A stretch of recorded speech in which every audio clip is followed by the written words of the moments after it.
Hey folks, Steve here with part two of our coin conversation.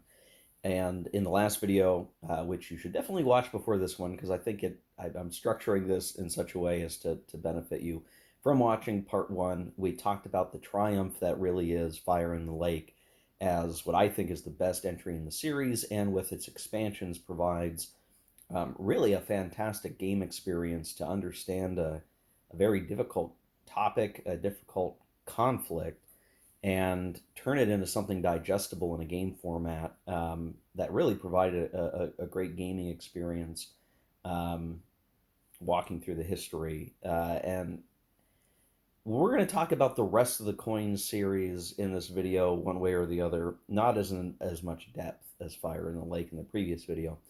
Um, but I figured I'd better start with some good stuff because I'm going to start to criticize, or I'm going to critique the coin series a little bit, the coin system. And I'm going to start off with hitting a particular aspect of the system that I think in Fire in the Lake, it just occurred to be more maybe than in the other games, which is, you have what is basically a closed loop recycling, usually, of manpower. So if you figure in any other war game, even those on a strategic level, you are ultimately limited in replacement points, in units. Um, Maybe you're limited really by your production capacity in like a big World War II game. So like there is some kind of notional limit to what you can put on the board and where it comes from. And in a big World War II game, okay, you're leaning on large populations of people, and you're arming them with tremendous industry that is geared towards arming soldiers. But in coin, there's this funny situation where, let's say the VC, for instance, you have all these guys in that blue box throughout the game, and they're brought onto the map via rallying, recruiting, whatever the action in the game describes it as. That's usually a function of where they're at and what level of support or opposition is in the location, and then the bases that they can deploy will help them out. So you could even go, what is functionally an empty province if left alone. An insurgent unit can be placed there potentially if it's neutral or opposition to the government. You can get an insurgent. You can then maybe get another one, get another one, get another one. You build up enough strength that they establish a base, and then your rate of growth increases, and you're kind of doing that all across the map. And maybe events are giving you freebie units, and so you're kind of doing this, like, I don't know, mold growth is what it feels like sometimes. Like you're growing mold on the map. Your units are kind of expanding, they're growing, they might get cleaned out, but the mold comes back. Um, and the thing is, that can happen, perpetually for the entire game. There's usually not it's really hard to bottom out on anything. So no, and this makes sense in the context of, like, it's a four-player game or a multi-faction game.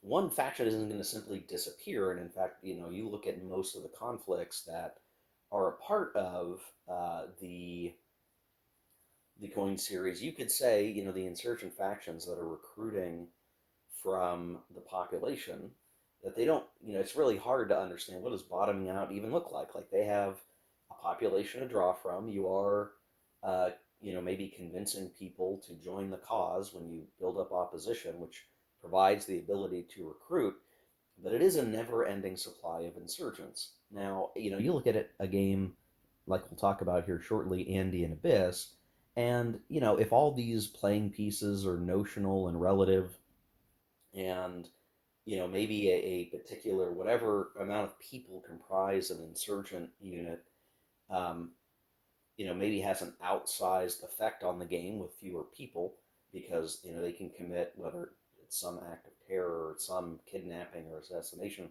they have outsized influence for the number of people. You can calibrate all of that, right? I think that's the basis of what that mechanic does and how it makes sense in other game contexts. But there's definitely a point where, like, and and this came up for Fire in the Lake, where we're talking about a pretty big conflict, um, and it feels as though it's a bit different when you think about like the Tet Offensive historically, where at least my understanding of the history, and I am by no means an academic on the Vietnam War, um, that the Tet Offensive was like a pretty big deal in terms of the VC launching the attacks that they did all across the country, but that it heavily hurt their their the number of folks that they had in the organization. Like their numbers were hurt very very very badly. That sort of allowed more subordinating of NVA influence and control, and that's part of this. The posit in this game is that the VC and NVA are distinct entities functionally, in that the NVA was advantaged by in some respects the losses that the VC had taken at that point. Now, how we represent this in Fire in the Lake can come in a couple of different ways. So you can have the Tet Offensive specialty card used, and have these big attacks of the VC, and then they ultimately, like, you lose a lot of units doing that, if you do it, unless the situation is set up just a certain way, it is hard to get for those units to stick around very long. You're going to lose plenty of units in the Tet Offensive, but you're not really like done, and you probably still have plenty of bases on the board, and it would only take a couple of actions to rally and recruit a lot more units again. I mean, that's just kind of the way these insurgent forces work. Like, it's not hard to get them onto the board and deployed again, even if they're destroyed. So the Tet Offensive, despite it being like, it allows for a big offensive, the end result of that in like the historical term, at least my understanding, like it's hard to map that. So, if you want to say, okay, well, the Viet Cong really were weakened after that, and that period, post 68, getting into the early 70s, that the Viet Cong were less of a factor in what was going on in Vietnam because of the NVA's presence and the size of their commitment. So, what does that look like in Fire in the Lake? Now, and again, understanding that when you're playing the game, it could be different. It could be any way that you want it to be, I guess, depending on how the players are playing. So maybe the VC never collapse or never have a major loss in personnel or influence. Kind of like my game, where they remain a potent force throughout. That's okay. But what would it look like to get that historical result, right? I think for the Viet Cong, it would have to come down to maybe the capabilities that come from Sovereign of Discord that hurt their rallying capability. That card actually did come up in our game. It might be that they've bottomed out on resources, and they're having, and they had a bunch of their bases removed. So sometime, you would try to think of this as like sometime after the Tet Offensive, that the VC bases have been removed from a lot of the map. They've lost a lot of units. They have low resources. Whatever they get on the board just get suborned by NVA for NVA control, and maybe that's there's always some blue pieces on the map. Ultimately, functionally, there'll always be some, but they are so reduced in effectiveness at that point that they don't have any major impact on the rest of the game. And if you're playing even the two-player game, like, there is a reason to do that, because at some point, if you've got a lot of opposition on the map, the whole factor of the VC maybe doesn't matter as much, and like you don't mind getting VC bases out there, because that's victory points, but you're probably suborning a lot of units to make them blue to red, so that you get NVA control, which you're going to really really need in the fall of Saigon part of the campaign, if you're going to offset all the war weariness that the NVA is going to be dealing with. So there's probably the correct carrot in the game for the NVA to be trying to, subsume, suborn, and convert blue units to red units. But it's really hard for me to see, like, where, what does the game state really look like that maps my understanding of what occurred after the Tet Offensive. It may simply be that, it is as I described, lower number of bases, lower number of units, units getting siphoned in the red units, and low resources, so they have very limited ability to actually do that stuff. Um, but if you look at that same problem, like I mean, truly, like if you look at is this for even Arvin, um, the coin factions tend to represent manpower losses a little more coherently. Um, like for Arvin, if you lose units, they can potentially go out of play, and if you're the U.S., your units will go out of play, out of casualties. So you can actually start to wear down, and then events can bring stuff out of play and may represent recruiting campaigns. There is a bottleneck somehow on coin capability, at least in Fire in the Lake, and dramatically so in Fall of Saigon. If the U.S. withdraws, then Arvin units will have a hard time coming back to the map. For NBA, they're kind of like the VC. It's sort of infinite. Like there's really no. It seems like there's really no cap on it. So you can take, your insurgent units. They get promoted into troops, or you create troops. They go onto the map. They get annihilated by U.S. troops, and they basically reappear. Um, and I'm not even really sure that there's any accounting for war wariness from that angle. I might have to double check that, but I believe even you could be destroying tons and tons of NVA troops, and their war wariness is really coming from events, or other things less than their units being destroyed. So again, it's like this infinite manpower. It's never a question that you can get units on the board. It's more how you get them on the board. The framing and scoping of coin games can kind of make that justifiable in many cases, but I think there are some where it's just like, man, I just destroyed everything that you had. Are you really able to come back with more? If I And I have all the other coin games on my table here off camera. If I look at each one, I do see a reason to say, yeah, you know what? Like for this game's purpose, maybe manpower doesn't really matter. The only one that I could see where it really could have, um, is maybe Fire in the Lake is the only one that I'm worried about. I think that is because all the other ones, either cover a time period that is more nebulous or uncertain, and the calibration of it is like, okay, well, the next generation of people who are growing old enough to be, fighting persons or helping the war effort, um, that number increases over time as, unfortunately, kids get older and they begin to get involved in these conflicts. That whatever your rate of attrition is covered by population and population growth and aging. But for Fire in the Lake, where a lot of carnage can be happening, like are we representing any ability for these factions to become exhausted? And the way that the game does it, I mean, there's more accounting for exhaustion in Fire in the Lake than others, even for the NVA, than many games and many factions. But I just feel like there maybe should have been something a little bit more to represent some of these things happening, where a force really becomes so exhausted that it can't keep fighting. Some of this is represented in a game like the Vietnam game.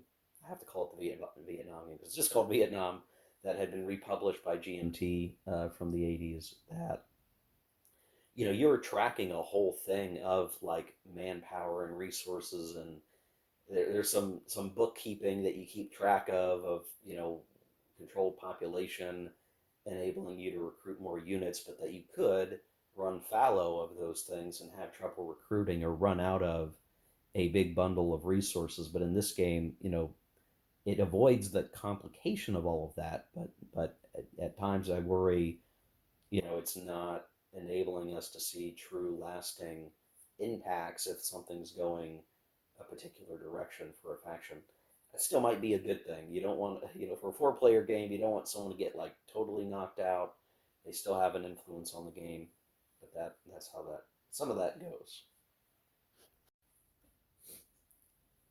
Another point of criticism, I guess, I have for the coin series, and this is not a Fire in the Lake issue so much as an issue for the entire series is that the coup rounds, and I maybe I'll say even Fire in the Lake via the way that I've played it recently mitigated this.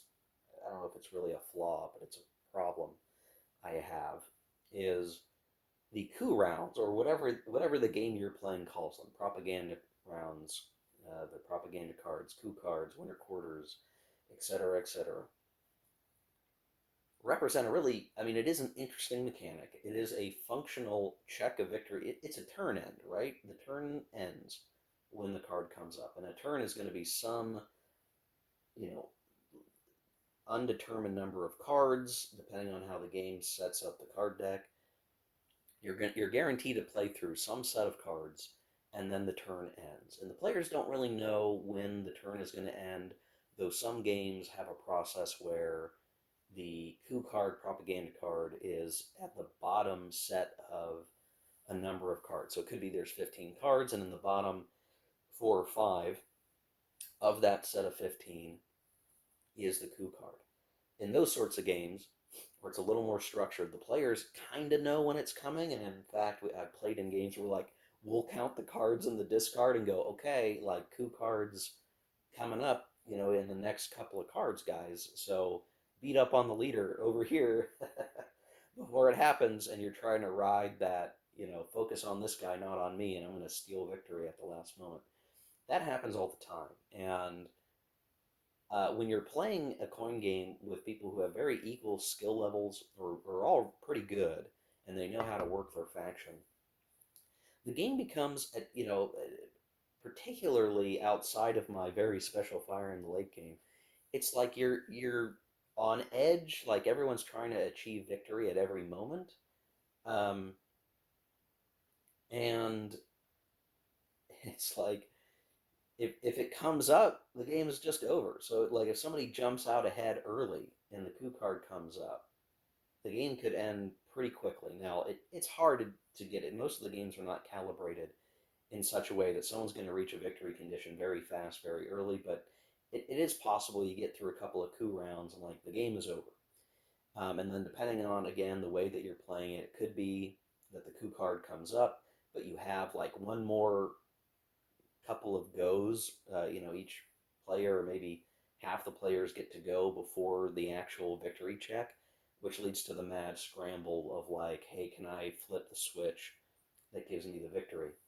And I feel like that's really the least compelling part of the game at that point when you're tracking victory. Like the victory conditions themselves tend to be calibrated in a way that you understand why a faction is trying to achieve what it's achieving, all with one very important exception, which I will beat up on later. Um, it reminds me of like that arcade game you would see at, I don't know, go to your local arcade or fun zone for kids where they play the arcade games and get tickets to buy junk. Uh, the the the game where the light spins around a circle and you need to press the button at the right time to catch the light and win. And if there's four players, you're all trying, the light's going around and around, and you're trying to catch the light by pressing the button at the right time. And that game's the game in the arcade's probably a scam, guys. The coin kind of feels like that sometimes, where like everyone, if you're all playing pretty good, everybody's going to reach their victory threshold at some point in the game.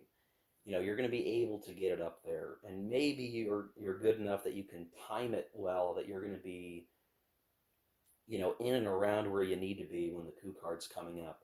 And the victory comes almost because you happen to be the player who managed to get up on the top of your wave at the right time. And the only reason why you didn't win earlier is because another player got to the top of their wave or almost didn't quite make it. And it feels less about like, oh, I've made a substantive impact on the game board and now I'm going to win, and like I have achieved my victory, I have outwitted my opponents. It's really more like, okay, well, the luck of the draw says I win the game now, so thanks guys for playing.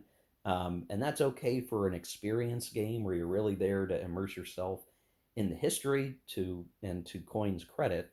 um, it does that. It is good for that. It is excellent for just saying, hey, listen, maybe you're not very familiar with what was going on, uh, in Colombia during this time period, or Cuba. Let's talk about the Cuban Revolution. It's good for an experience, but when you're really actively trying to like play a game and feel like, oh, I won the game by winning the game, sometimes coin victories feel awfully hollow. That, I didn't, everyone was playing well, everyone was playing really good, and simply due to the luck of the draw, if the determinant of victory is just as soon as one other player gets to do their thing, they get into their victory condition, which I've seen a lot of over time. It really feels like, oh, okay, well, I guess I won. I guess I won, guys. I don't know that it really earned this victory, but I did win. In unequal play, where there's clearly somebody much better at coin, then yeah, you're going to get somebody who's maybe really, winning on the board, very well. But it's just because of the way that the game systems are calibrated that everyone has, ostensibly equal opportunities to act on cards. And your actions are very powerful. So as long as you get a major action with special activity, um, we call that the full Monty in my groups. You get a full Monty or faction op and special activity, and you do everything to the best of your ability. You're going to do good stuff for your victory threshold. And because the systems are so closed loop, basically like you're moving the puzzle pieces around constantly, hoping you're in the right configuration at the right time. And that it feels very odd at times to be working the game system that way, where I want it to be a more natural experience of like, yes, I feel like this Cuban Revolution is winning, the control of Cuba, or we are, going to defeat our enemies in this particular way and achieve our political goals. And oftentimes, because coin maps become maps of, it sometimes looks like confetti because of all the different colored cubes and pieces that don't follow front lines necessarily. It's just a lot of busy looking maps. It's hard to really say like, oh, are we achieving anything? And that might even be the point of coin, because counterinsurgencies often are muddied and difficult, and there's no front lines, and maybe all of this is the right way to represent all these things, but just from a gameplay perspective, it can be hard to deal with.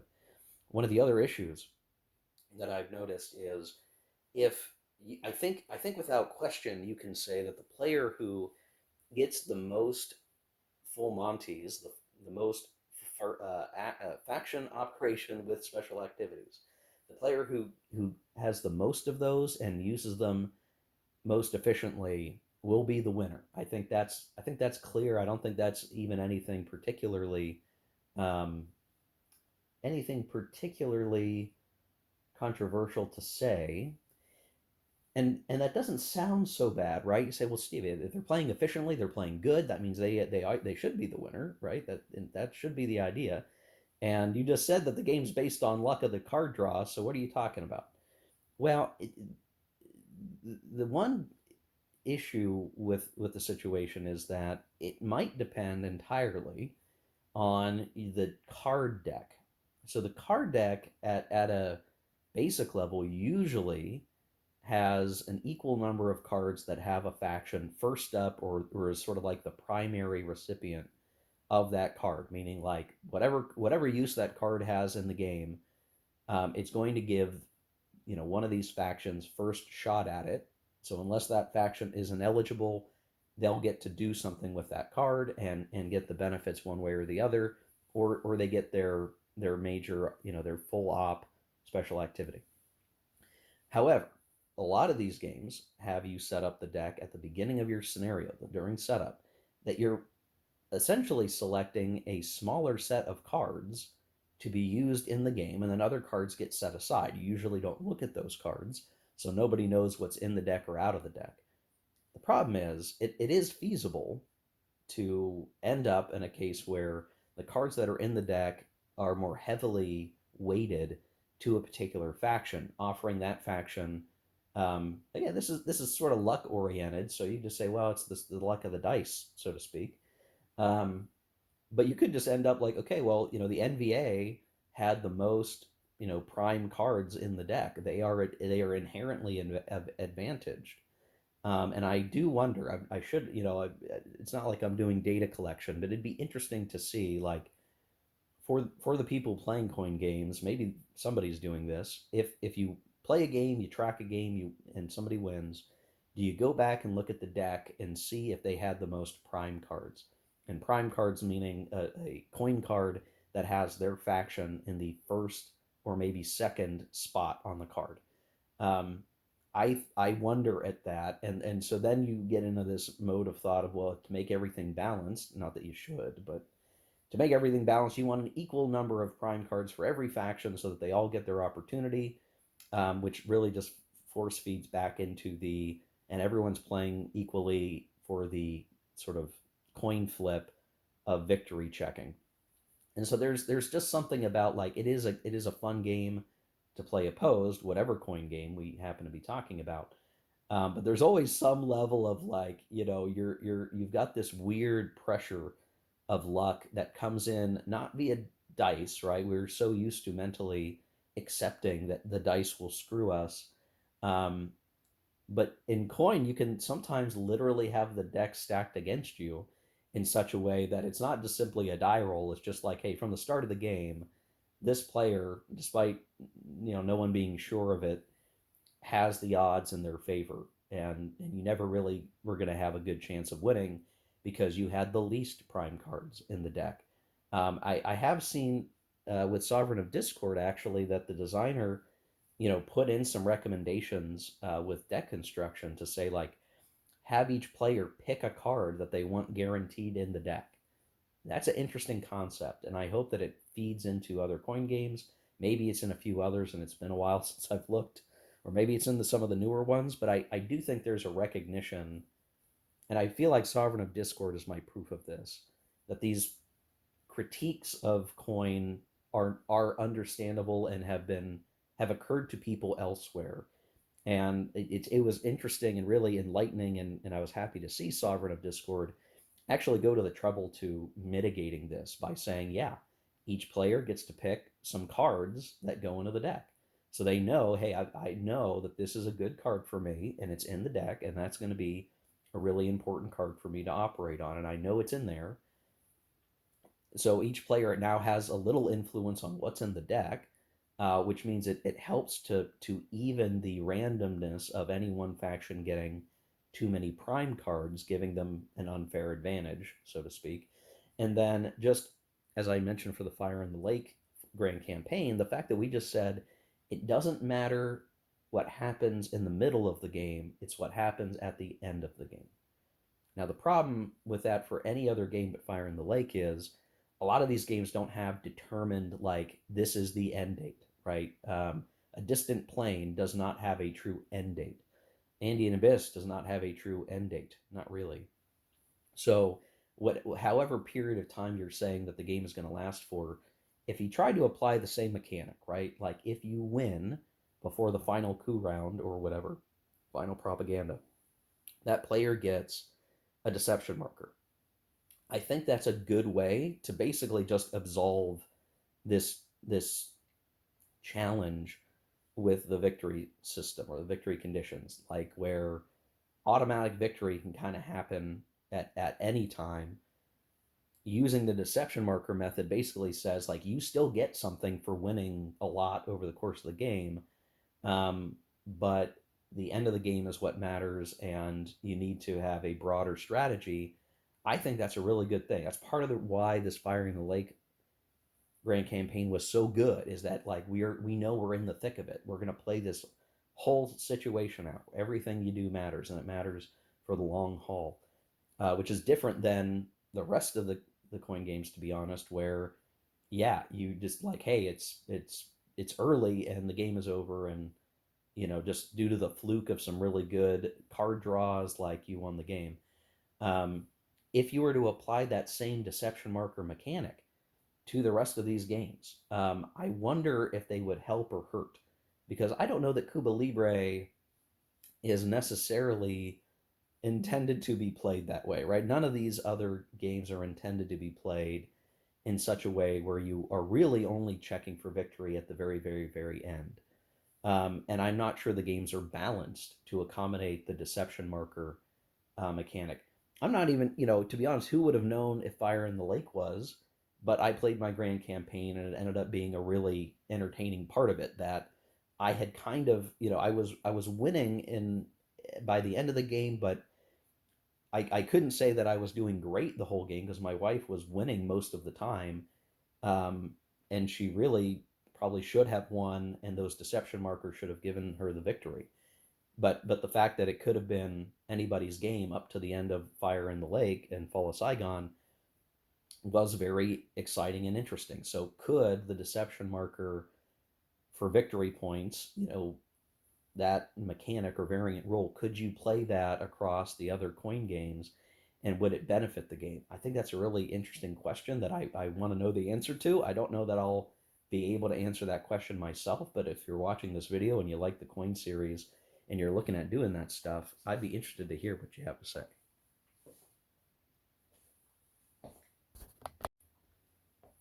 The thing with playing with that deception marker reward for winning in the mid game, why it's so effective in Fire in the Lake is that it leads more gaming behavior towards strategy. Like, I'm going to pursue a long term strategy in this conflict. I'm going to focus and I'm going to build up my effectiveness over time.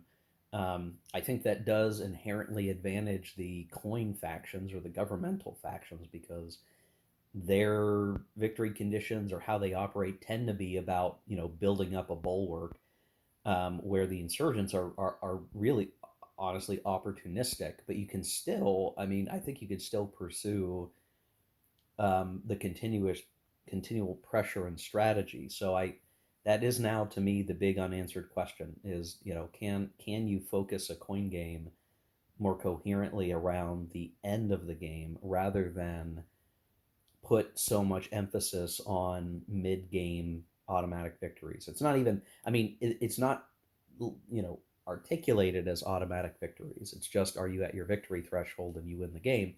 Um, but in any other wargaming context, like winning, in the middle of the game is an automatic victory situation where your victory is so assured and so good that like the game ends on that point. And this calibration is so tough because any of these games you could look at and go, well, like, why does any game arbitrarily end? Why would you end a distant plane after this many propaganda rounds, right?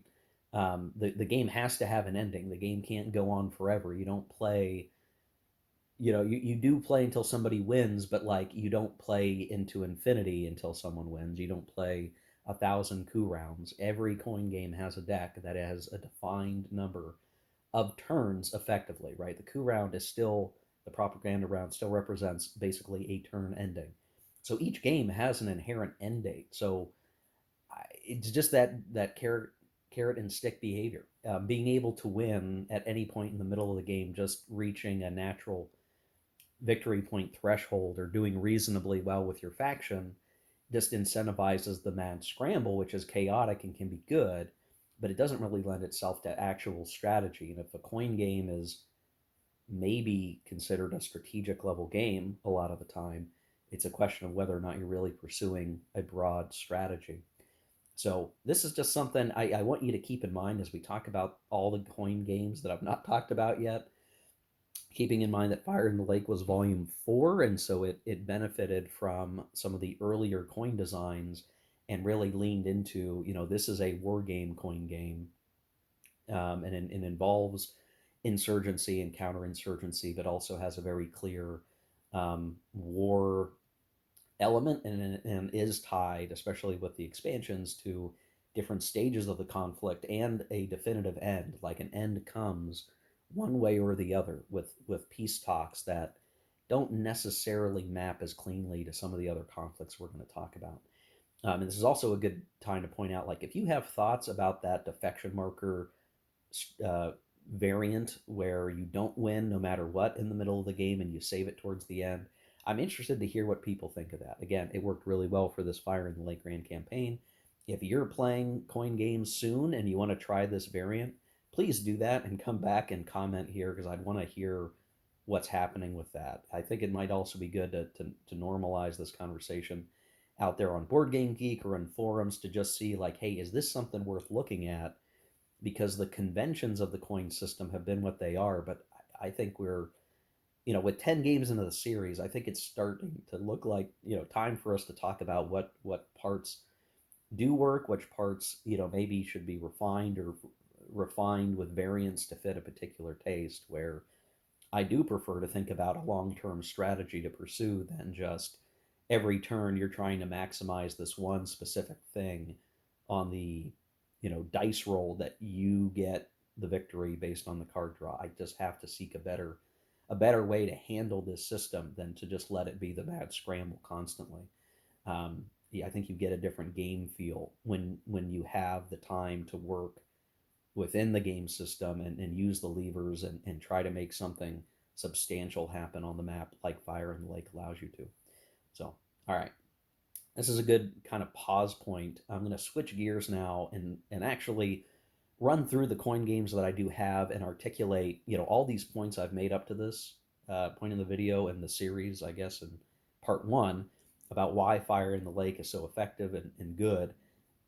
Kind of reflect that back on the rest of the coin games and hit kind of why a game hits the same notes in a good way or maybe doesn't. Now, it makes sense to kick this off with the first one. So we've talked a lot about Fire in the Lake, but honestly, we ought to be starting, should maybe have started with Andean Abyss, but I knew I was going to be yapping about Fire in the Lake so much that Fire in the Lake really needed to be put at the forefront. Because I still think, spoilers for the rest of the conversation, Fire in the Lake is the best coin game, at least so far, that I've played, and there's more to say there. But Andean Abyss was the first coin game, and it does a couple of important things, right? It introduces the game mechanics as we understand them. It provides the framework of the different types of factions that you would see across the series by having the government faction, two different flavors of insurgent oriented factions, and then an economic faction.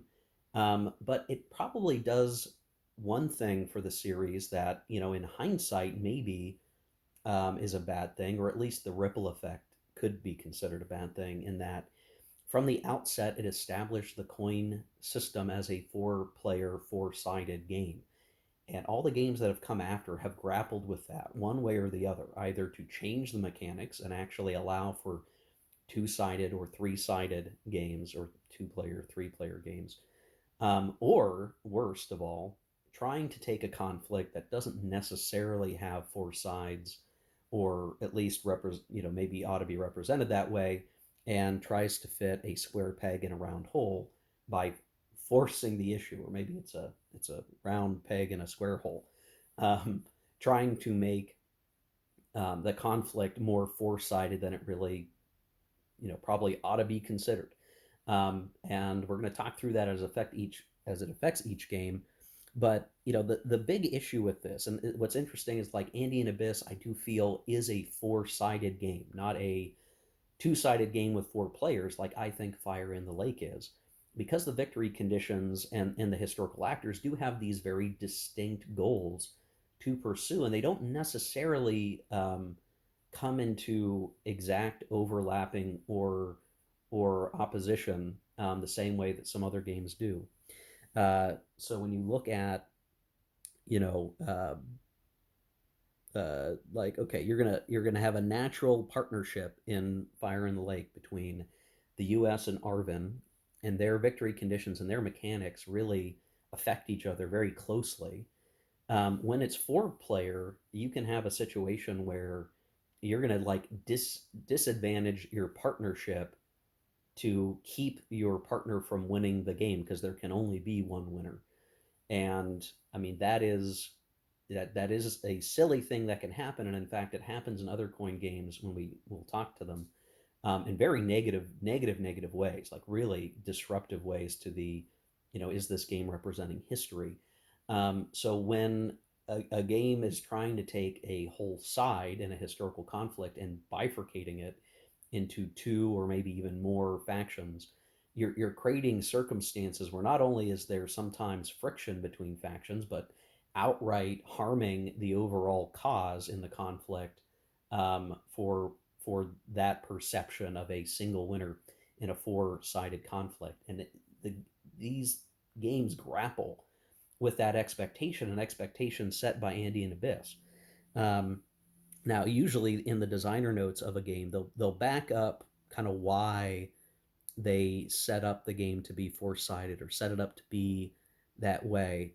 But even with that justification, that is hard to really definitively address what can be bizarre gamified moves that the game rules incentivize you to pursue because of the victory conditions. Um, Andean Abyss works well as a four-player game because the factions are not so tied together. But for Fire in the Lake, when you're playing it as the two-sided, even with four players, you're playing it as a teams game using the Politburo and sovereignty rules. You know, yeah, some events or operations that are more oriented around the VC harming NVA or vice versa, or the US harming the Arvin or vice versa become less used. I think it's still better that the game allows you to sit in a more cooperative game experience with either your partner or you're controlling two factions, um, from a Fire in the Lake perspective. Uh, it's much more natural for the U.S. player to feel good about expanding coin control and Fire in the Lake, than abandoning control for a gamey victory reason. And in Andean Abyss, the originating game, those weird carrots and sticks that a four-player game introduces in something like Fire in the Lake don't actually exist or happen, because the victory conditions in Andean Abyss are very, very distinct, and they are very clearly separate in a way that allows the players to more naturally engage in temporary alliances or temporary feuds as the game experience brings it up in the conflict. Um, in Fire of the Lake, if I am expanding coin control, that's helping Arvin. If I allow the increase of patronage to the Arvin, um, that's helping them. But I do want to help them, and I want to help them, because they're my partner, in that we all understand that maybe the Arvin needed its political base sated, uh, while drawing off some support to actually maintain the government. We might dislike the corruption, but even the U.S. government understood to some degree the realities of the time. Um, that works really well in Fire in the Lake if you're playing it as teams and you're playing, with no victory until the final coup. All of that kind of justification you just don't need in Andean Abyss. And I wouldn't play Andean Abyss in a two-sided way. I wouldn't even force that, because I do feel that the four factions in Andean Abyss are very distinct. They set an example that the factions, if you're going to have it be a four-player game, really should be distinct, and forced partnerships can lead to odd behavior in the game state. But we didn't know that at the time Andean Abyss existed, because Andean Abyss really kept things so distinct. Now, the four factions in Andean Abyss are the government, and they care about support ultimately. Control is only a factor as it relates to the ability to increase support, but control isn't necessarily needed to win. The FARC, the communist insurgent faction, care about opposition, so in direct opposition to the government. They also want their bases to be a high number. And then the AUC, which is the far right paramilitary organization that operates like a guerrilla insurgent faction, needs to have more bases than the FARC. And the cartels really care about money. They're the economic faction. And so, as we look at this whole situation, and like, the map between Fire in the Lake and Andean Abyss are somewhat similar. There's different terrain types. There's lines of communication. We didn't talk a whole lot about that yet, but really that's a way to handle production, strategic production impacts over time by disrupting the government's lines of communication, and functioning of the government.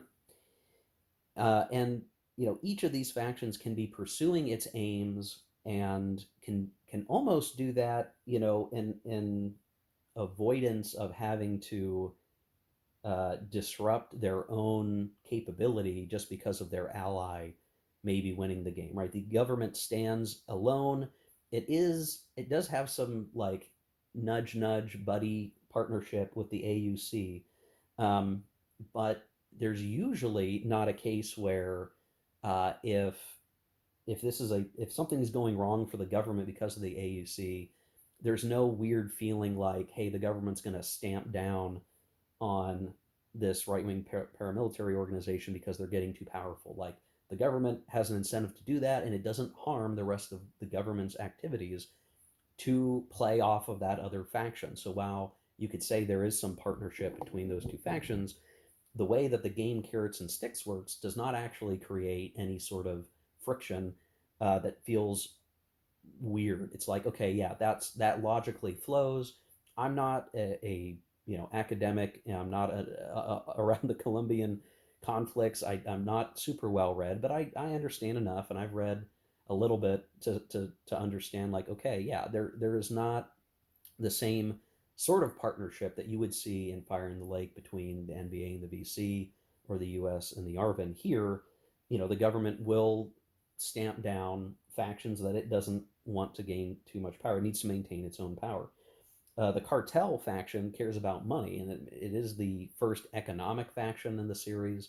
Of course, it expects now that there is an economic power in some of these games, and eventually the series would abandon the need to have an explicit economic based power.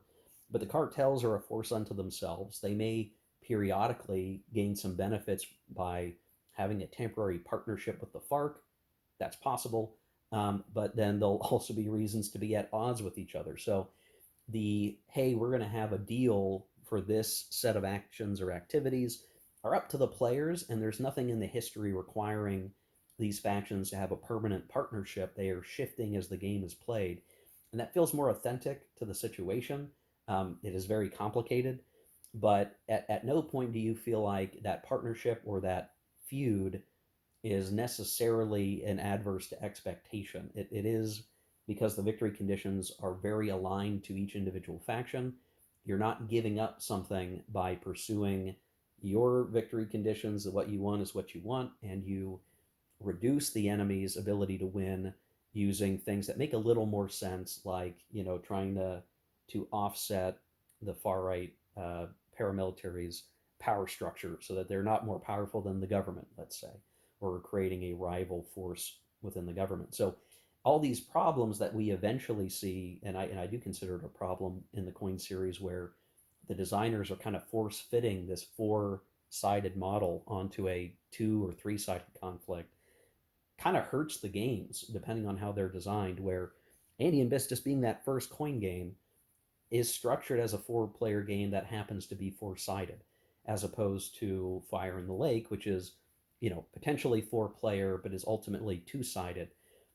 And as we talk about the rest of the games in the series, I am trying to articulate this in terms of the distinction between, is this a four-sided game, and then you can have four players, or is this a two-sided game with four players, and that the factions that comprise the side are either close knit or not close knit.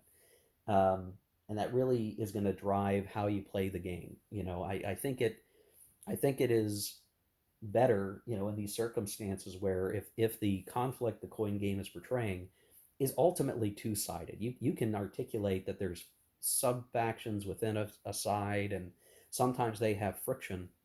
But when it's not done well, it leads to these factions that are on the same side to like objectively harm their side's overall game state, because the game says there can just be the one winner.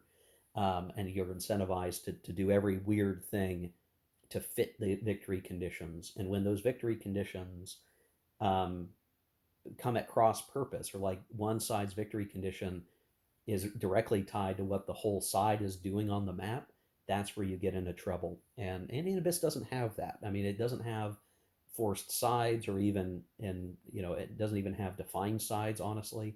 It is truly four-sided. It should be played four-player, I think, at best. I'm not sure I would force a two-player sided game. I think you would want to use the bots instead of what I did with Fire in the Lake with my wife. But Andean Abyss is good for that. I mean, it's nice to say, hey, here is a situation that you can't draw a simple, black and white line about this side versus that side, that it is a complex affair. And I think Coin is uniquely positioned to represent these sorts of conflicts where normal games, that are not Coin have a little bit more trouble maybe making it work. The Coin's very good at this. And when you look at, is this a war game? I don't think Andean Abyss really is a war game in the same way that Fire in the Lake is. We do have the government faction um, grappling with sweeping and assaulting insurgent forces. That's for sure. Um, but it's not quite the same as Fire in the Lake. I mean, I wouldn't argue with somebody who's going to say that Andean Abyss definitely is a war game. I think you could make the argument. It's certainly a conflict simulation, and it involves political and economic components. So the government is dealing a lot, I think, with a military combative aspect the most, right? They're trying to search and destroy insurgents and weaken their power and solidify their support across the population. So the government is really absorbed in both, you could say, military matters, but also the political element. The FARC is really concerned with the political element. You could argue the AUC is maybe also part of the war game piece in terms of what they're doing and why they're doing what they're doing. And of course, the cartels are the economic piece that sits throughout all of this. So yeah, less of a war game, than Fire in the Lake. Fire in the Lake dealing with airlifts and airstrikes and bombarding and expansion of control, where those things are a bit more nebulous here in terms of all the things that you're doing. Um, it is interesting if I were looking at the player aid cards for what are the factions capable of doing. This concept of terror, however you want to define what's going on underneath the hood of what the terror action is. The cartels can do it. Um, the FARC can do it. The AUC can do it.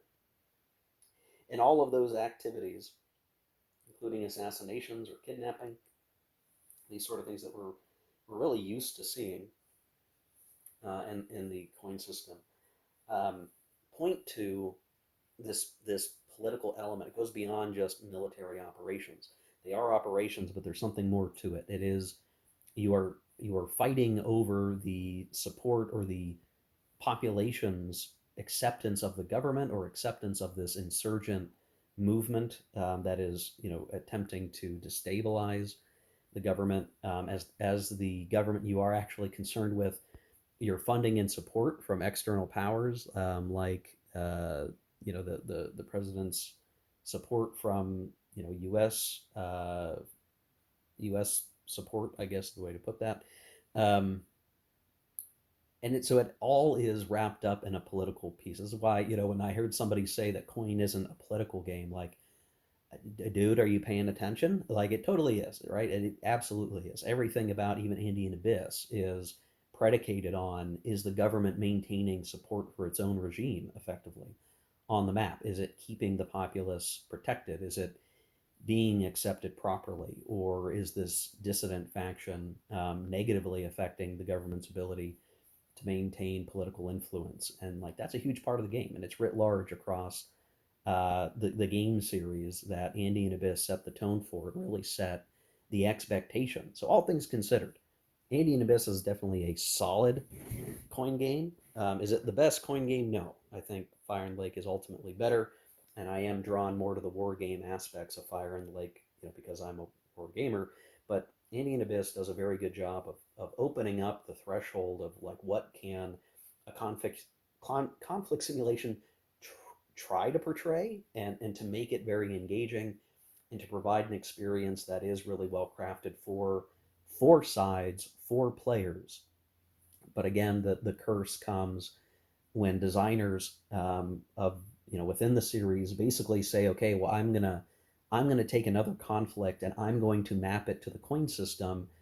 And while there has been innovation to say a coin game doesn't have to be four players, it takes some doing to figure out a way to do it differently, which folks have done. But I think it's all too easy to just do the copy paste of a system and apply it to something just because you like the system to a conflict that requires some extra attention, and that need to force fit something into a four-legged table brings with it goofiness. So we're going to leave Andean Abyss behind. I think it is a solid game, and if the topic interests you or you're fascinated by that conflict that is still kind of going on even today, it's taken different shapes.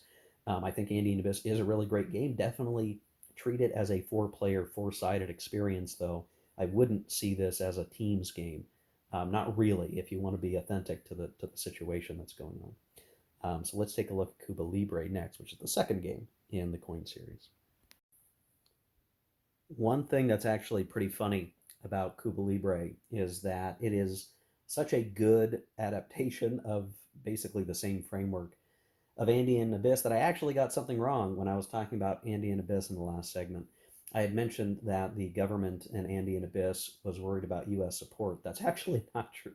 It's not necessarily true. In Andean Abyss, instead, what you have is the El Presidente track that changes based on the game state, but is very similar or affects the game mechanics of the government in different ways in terms of what they're allowed to do or not do. So you're not worried about U.S. support in Andean Abyss, but you do in Cuba Libre. And the reason why um, I got those mixed up is that Cuba Libre actually does a lot of direct copy paste of some of the coin mechanics, and you might think of that as maybe unoriginal, but it's really not. I mean, I think when coin first came out, it was like, well, what are the rules? What makes sense to make another coin game? And Cuba Libre is actually very good.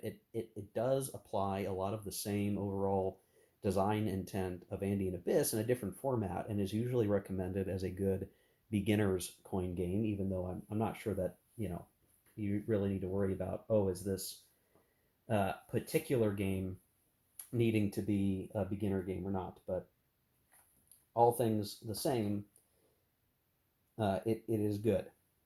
Now, if I show you the back here, you're actually dealing with a much smaller map, honestly. It is not a standard map size, it is actually much smaller.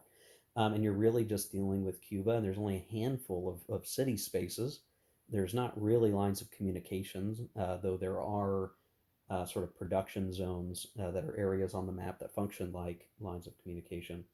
Um, so it takes a lot of the same mentality of Andean Abyss and just smushes it, refines it into a narrower sort of vision of what coin can be, with some outsized importance on the capital and all of that. But the sort of faction structure is actually very much like that of Andean Abyss. There is a government, and this one does care about the U.S. Uh, support, not in Andean Abyss, which was my mistake, and I got them mixed up in my head because the mechanics are so similar across these two games, with obvious differences. So yes, this actually does have a U.S. support track. That makes things more expensive for the government, and really the government is fighting an uphill battle through this game. Whereas it is, the government still operates much like the government in Andean Abyss. Ultimately, it cares about support, and so is going to wanting to make sure, especially in the cities where there's plenty of population, that they have support of the people for the government.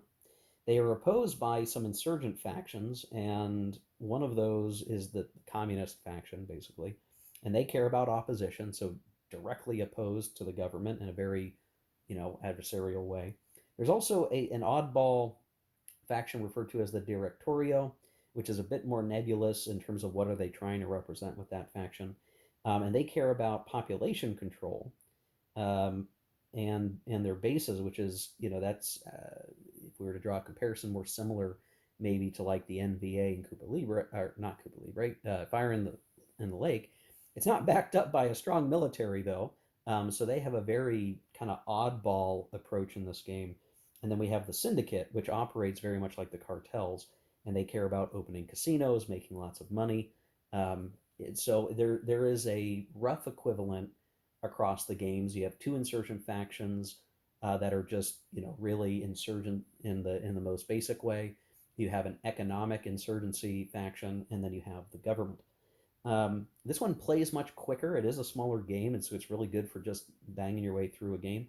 I do wonder if this game would benefit from the deception markers or not, because I do feel like in this game there is sort of a like momentum that the government, if the government's going to win, it's going to try to win early, based on the regular game mechanics, and it gets tougher if they lose their U.S. support. It's going to be harder and harder for them to maintain um, a presence, a stronger presence, because everything gets more expensive for them over time. Their track things get more expensive.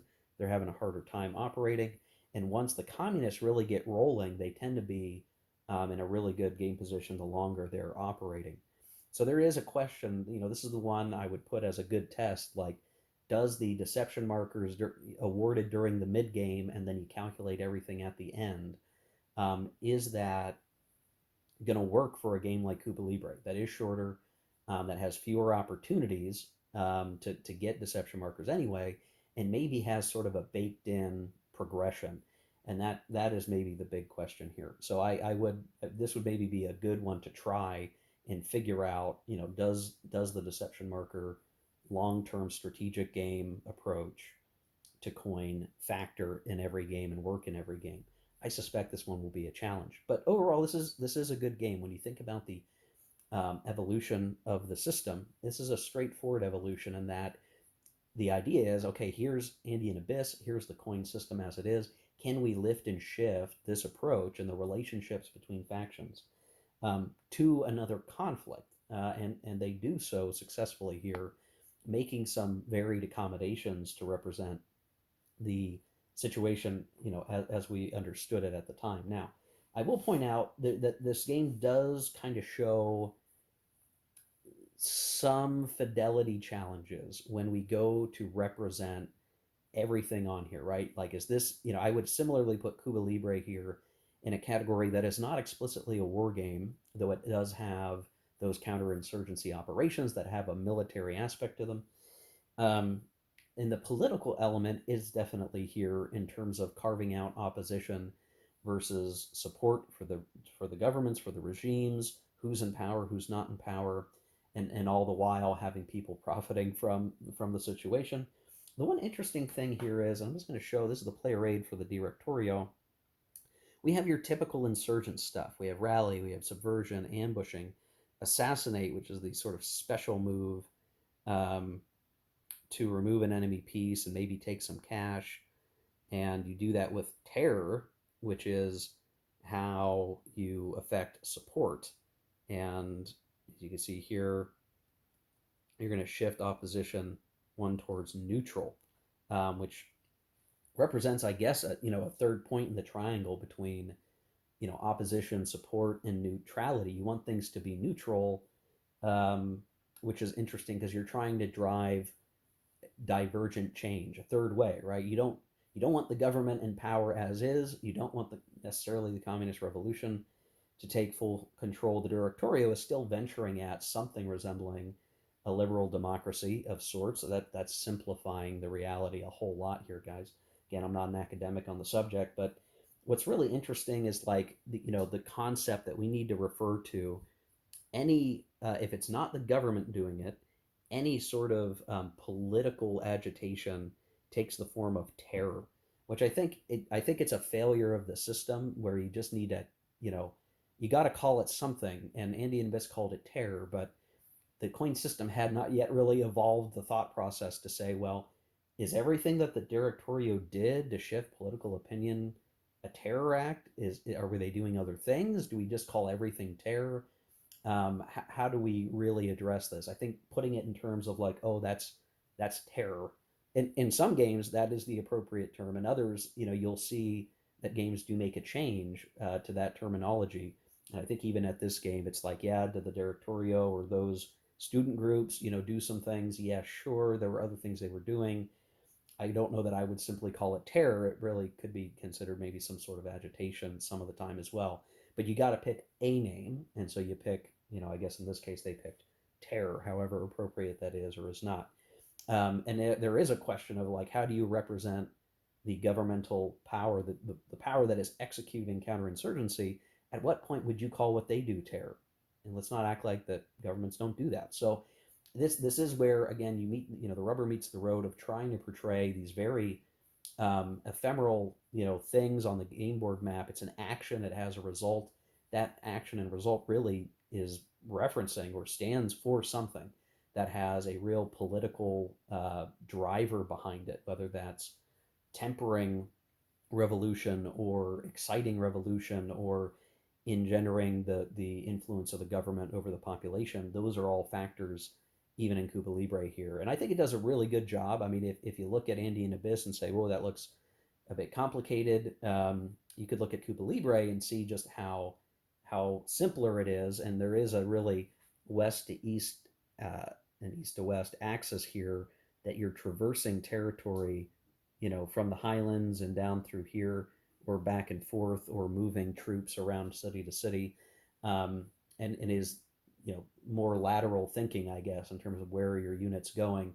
It's a little easier to understand. I'm going to head in this direction, and I'm going to gain this benefit from moving in that direction. So it could be easier for new players to just jump right in and gain that grokking of like, oh, this is a four-player situation.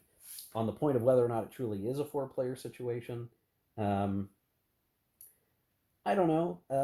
I mean, I think this one is still probably better as a four-player game. You could link up the Directorio with the communist faction, and I think there's probably some justification for that. I think there is maybe some justification for maybe putting the syndicate in some temporal alliance with the government. But again, I would throw this one into the bucket of this is really four-sided, and any feud or friendship is temporal at best in the grand scheme of the events that this game covers, rather than it purely being like we are a coordinated force like we would see in Fire in the Lake. So my opinion on this is best recommended to be played as a four-player game, if you can. I don't think it fits into the teams model that Fire in the Lake more cleanly drops into if you want it. So there you go for that. Overall, I do like Cuba Libre. I think it's one worth showing, especially for people who aren't into war games or even into conflict simulation board games. You say, hey, let's play a historical game, and you threw out Cuba Libre. The Cuban Revolution is a subject that people are aware of and have some basic knowledge of, so it can be fun to kind of learn the fuller picture via a game like Cuba Libre. And I think there's as always, a lot of good detail in the playbook and things that kind of help flesh out like what is happening in this game, what is it representing, what is it showing. So overall, this was like a good evolution out of Andean Abyss, showing that there is flexibility in the system, that the game system could in fact be a system that grew beyond the original design. A Distant Plane is certainly one of the more special coin games, if only because of how edgy it ultimately had felt at the time. I mean, this is a game that I mean, think about even now here in 2025 when the game was first published, and this is the second printing, as you can see here. But even when the game was originally published, the conflict was still going on. So this was one of the not just and I guess you could say that for Andean Abyss, but very much in the American public eye, the war in Afghanistan being something that felt very um, present in the mind's eye and in public discourse and media, and to have the coin series kind of leap into that what could be very sensitive topic was an interesting move, and it really felt like it was good at the time that we had something to articulate the challenge of what had been going on in Afghanistan at the time. Um, and I know there's been a lot of crying for some kind of like expansion or something to represent more recent events, but really, I mean, this game represents a very particular time frame from the early phases of what we understand to be the Afghanistan war and the war in Afghanistan, and beyond that, the insurgency activities out to a particular year. I want to say maybe Brian Train has said that was out to 2012, maybe is the logical endpoint. There is an intended like, hey, we're only covering events up through a certain year, which kind of helps lead to that challenge of, oh yeah, well, when does a coin game end? Like, when should the game end? At what point do you stop playing? And what does a victory even really mean? And unfortunately, I think this game is hard to put in the framework because we know, as of 2025, what the situation in Afghanistan really is. Um, Now, when this game first came out and I first got to play it, and as compared to the rest of the coin games, this had been my favorite until I played Fire in the Lake. And in fact, Fire in the Lake actually takes plenty of inspiration from A Distant Plane in terms of how the factions talk to each other, what the capabilities are. Um, and, you do feel that it is, if not a war game, it is really lined up in that sense of combating insurgency in a way that we can more, I think, from the American perspective at least, connect explicitly to than maybe Cuba Libre or Andean Abyss, because these were things we were seeing in the news on a regular basis. We saw pictures. We know what that looked like at the time. The one thing this game does, though, is it does introduce that first true, I'll say, partnership of factions in a very seemingly explicit way. And this is where I think in this game it avoids the worst of the gamified game state things, but it's where the first inkling of challenge comes in. So you can understand here, I'm being fair when I talk about this because my favorite games, or what had been my favorite games in the series, A Distant Plane and Fire in the Lake, both suffer from this problem a little bit, though there are ways to tackle this. Now, here, just to show the backs, we get a framing right. This is Afghanistan and surrounding regions. Um, and there's really only one, city space on the whole map, which becomes a really important focal point. So again, this dependency on the importance of the capital as the primary urban center on the map, and how you're kind of leaving the safety of that city to head out into the country where things are more difficult to align. Um, what made this game so good, or at least what felt very good about it, is that weird friction between the partners. The only factions in the game that really have any sense of partnership are the government, the Afghan government faction, and the coalition led by the United States. Before, in the other coin games up to this point, there wasn't explicit partnership. You would make temporary agreements, maybe exchange resources or make deals. But here it was very much the coalition is aligned in partnership with the Afghan government faction, and they supported each other and operated together despite having some friction. And I find that really interesting. And what makes this challenging is you could almost see this in some respect, maybe, and I'm saying this because I'm not certain I quite agree with the articulation. This might be a good candidate to have been a first three-player sort of coin game, or three-sided. Again, you could have teams, so you could have your team of the coalition player and the Afghan government player basically playing as a side together and using the sort of equivalent rules around how do you adjudicate victory, the least victory point threshold of both factions, and have them against the other factions, the warlords, and of course the Taliban insurgents. Um, and I remember, like this is one of those, you're playing as the Taliban. That's pretty intense, man. Like, are you sure you want to play that game? Um, that specific challenge is present in this game, and was something I definitely had to get my head wrapped around at the time this first came out. Here, the coalition cares about population and support, and they want a coalition available forces to exceed a certain number. This is almost exactly the same victory conditions as Fire in the Lake, which gives you that sort of feel.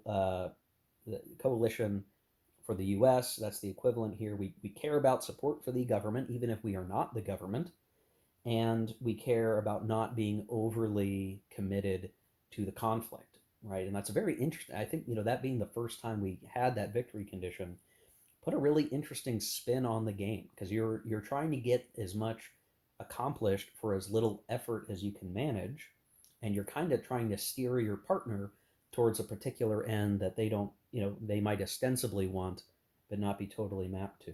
Where the government just cares about coin control, and they want patronage, which is, again, this is very similar to the Arvin faction in Fire in the Lake.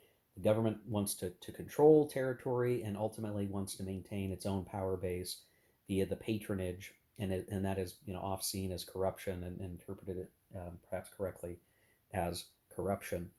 And ultimately, the coalition maybe doesn't want that to happen, but they've got to use, a push and pull to derive the ends that they want to have happen. And so that relationship, it is very, very similar to the one that exists between the U.S. and Arvin in Fire in the Lake, and is really the predecessor for that in Fire in the Lake. The big difference in this game is, owing more to the modern capability of troop surges, the coalition player can drop in and out of the conflict pretty easily, maybe even too easily. Where in Fire in the Lake, that commitment of U.S. forces is a really big decision to make and can have lasting effects. Here, again, I remember playing this one time. I won as the coalition because I was really good at judging, when to surge and not surge. And if I could surge onto the board or pull out at a particular time ahead of the coup round, I was in really great shape. And I think the greater commitment that you need in Fire in the Lake is why I prefer the Fire in the Lake version of that mechanic. Now, the Taliban cares about population and opposition, so they want to weaken the government, support among the people, and establish bases. So that's your typical insurgent faction. And then the warlords, kind of interesting. They are in some ways a, you could almost look at them like an economic faction. They were certainly, I think, in part inspired by the economic factions from other games, not just because they're green. But they are trying to address something that is particularly different. They're trying to build up resources, much like the economic factions of other games, but they also want uncontrolled population. So again, this gets into the sort of third wheel or third point of the triangle. Like, we don't want the Taliban in charge necessarily, with their opposition of the government. We don't want the government as is in charge of the population. We want something. We want some kind of. I won't use the term moderate because I don't think that's the right term, but I guess the game used the term neutral. Like, we want an even playing field where we have the most space to operate our objectives as the warlords, to have our temporal and nominal power in the country. And this interplay is really rather interesting. Now, the game does have the equivalent of the Politburo and sovereignty bits here in the rulebook. I'll even show you. You can say, well, if it's with 3 players, you have the coalition controls the warlords, which is bizarre. When with 2 players, you do coalition with the government, or maybe the warlords, and the Taliban controls the remainder. I think I have a problem with the government and the Taliban being played by the same player, because they're so, it's feeling like they should be so divergent, but I realize the boundary lines between factions are not so simple and clear. But that is part of the trick with this game. And I think I have the hardest time trying to decide, is this really a 2-sided game? Is this a 4-sided game? Is it maybe a 3-sided game? The fact that the 3-player variant sticks the coalition with the warlords is interesting, and I struggle with that one. I think if not for the warlords, this would be easier to try to put into maybe a 3-player, you know, driven thing. If you didn't have the warlords and it was really between the Taliban doing its thing, the government trying to do its thing, and the coalition doing its thing. I think for that reason, while there is a partnership between the Afghan government and the coalition, I I guess I don't see it um, as obviously aligned as even Fire in the Lake, and this is probably for one principal reason. In Fire in the Lake, the Arvin and the U.S. are inextricably partnered because they are fending off not just the local VC insurgency, but they are fighting off what is effectively an invader of North Vietnam. If you want to see that as an invasion, I think it is. So they're dealing with an external factor an external entity invading the country as a faction, and which means it's not just the friction of Arvin trying to siphon off patronage, but like there is a shared partnership to defend South Vietnam in Fire in the Lake, which helps to solidify the two sides mentality that I have for it.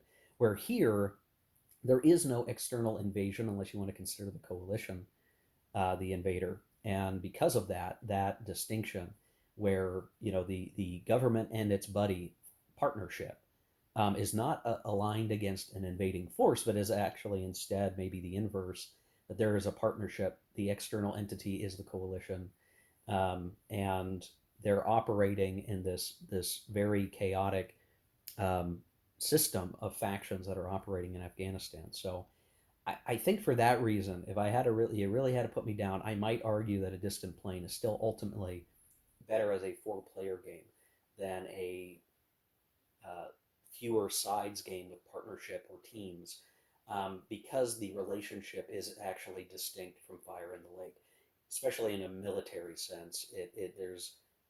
There is partnership, but it's not arrayed the same way that Fire in the Lake does. I did like A Distant Plane the most when it first came out because it was a clear recognition of, there is an insurgency, there is a relationship here that goes beyond just here's the government faction, but here's an overall government force, and its allies that's supporting them that have their own role in the game, and that's a very interesting new dynamic that I think A Distant Plane did a very good job with executing. But Fire and the Lake ultimately did a better version of it, which is why I put Fire and the Lake above A Distant Plane. And now A Distant Plane definitely feels like an artifact of the time it was created, where we have a broader view now in 2025 as to what occurred in Afghanistan and what the ultimate um, expectation has been. The other thing I would point out here, in terms of how we're ratcheting up our consideration of these games, um, is like who's winning these conflicts. And this is a statement more on the concept of counterinsurgency than anything else. I think one of the interesting things to track is, does counterinsurgency work? When is counterinsurgency even effective? And truly, that hearts and minds battle of like, well, is there enough willpower behind a group to continue to be an insurgency for as long as it takes? And whose will breaks first, the will of the government or its supporting, we'll say, patron, or not? If we think about Andean Abyss, I mean, the FARC has not necessarily thrown overthrown the entirety of the government of Colombia. And now, we're kind of in a totally different era. So you could maybe argue there that the government won that one. If you look at Cuba Libre, well, the communist faction won, the insurgency faction won, and ultimately, if you look at A Distant Plane, I mean, I don't know how, it depends on where you draw the line. But a protracted insurgency of the Taliban has, eventually led over the course of, decades of interaction, a departure of the coalition, and uh, the Taliban winning over the government effectively, and the government collapsing. And there's a lot of current event political stuff there to unpack. But this is, I think, a distinct one where you can look at and see, well, what is the difficulty contributing to the conflict? And at least for A Distant Plane, it's that long term struggle of the coalition and the government trying to maintain a certain position, that to be doing counterinsurgency, like, there is no victory. You just do counterinsurgency. There, in some framing, how do you win? Can you win?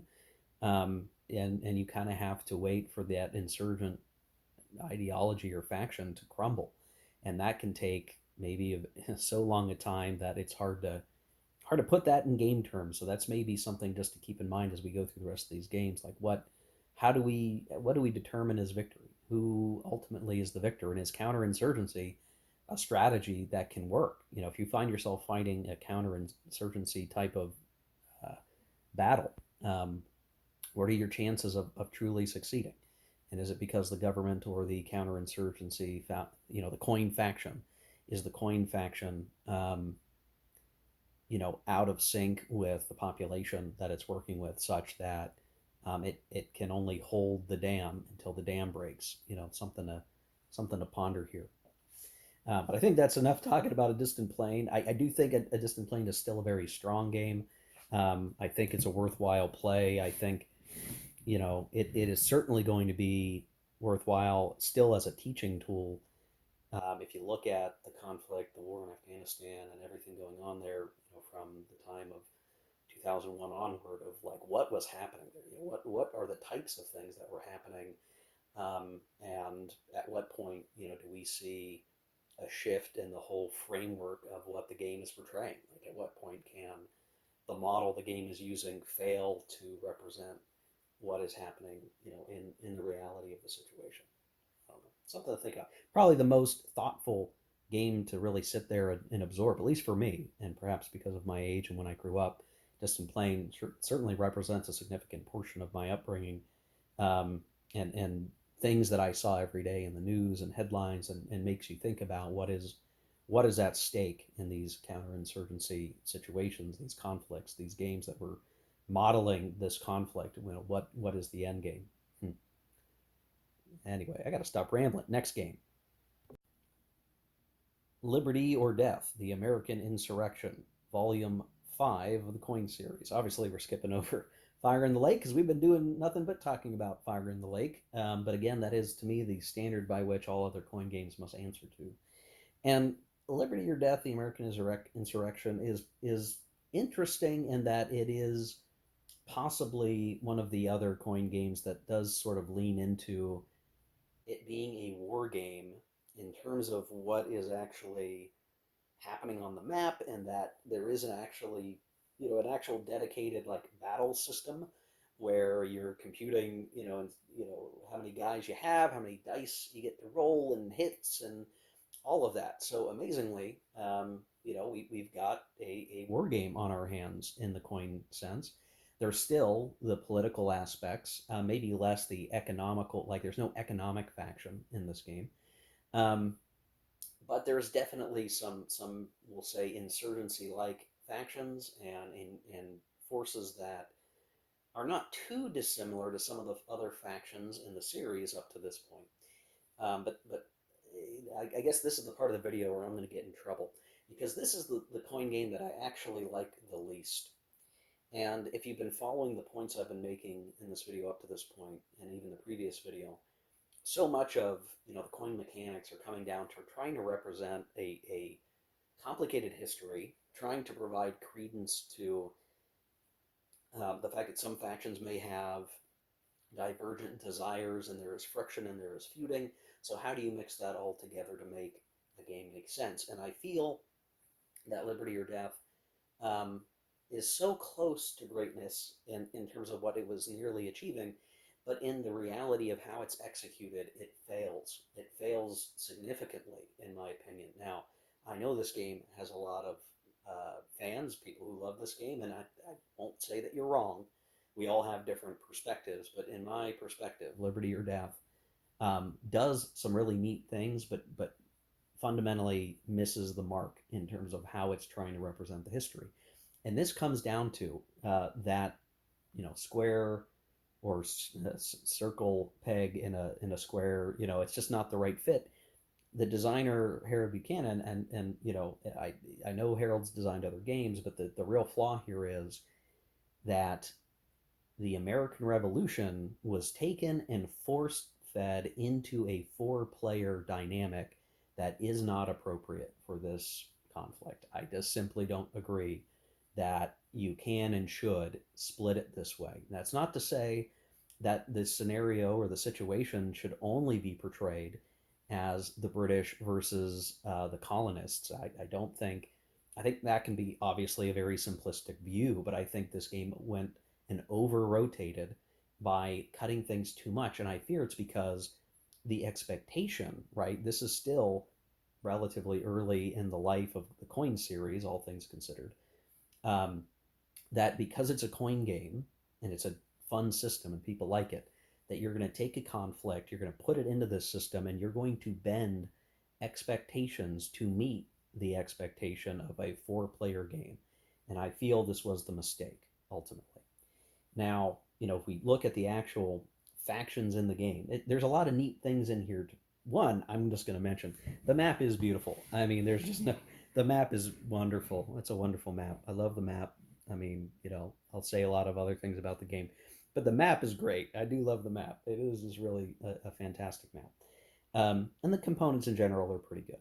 Okay, so and you can play the game, and the game plays, and it's fine as a mechanics implemented. But actually trying to match the American Revolution, I think, is where it fumbles a little bit. Now, the factions that are in the game, the British are going to be your more government oriented faction. They care about maintaining control, maintaining order, and they're doing the sorts of things that we would see the government do, like sweep and assault, though they're replaced by marching and battling, basically. There's also skirmishing and some additional actions that are all a little bit different. I mean, I will give some credit to this game that it takes the usual model and the types of activities that you're used to seeing and definitely changes them quite a bit. And this is, maybe taking a cue from Fire in the Lake, because those actions for the NBA and the US and so on are starting to feel more distinct, broader capabilities, better trying to match the tone and the events of the conflict being portrayed. Um, so from that standpoint, you could jump into this game and say, okay, well, the British is the government, and then we have the Patriots, the American Patriots, and they tend to feel a bit like an insurgent faction. Now they're not doing terror. We had to come up with a new name for terror, even if the game is functionally similar, right? You don't call it. You don't put a terror marker. You put a propaganda marker. You don't put. It's not a terror action. It's rabble arousing.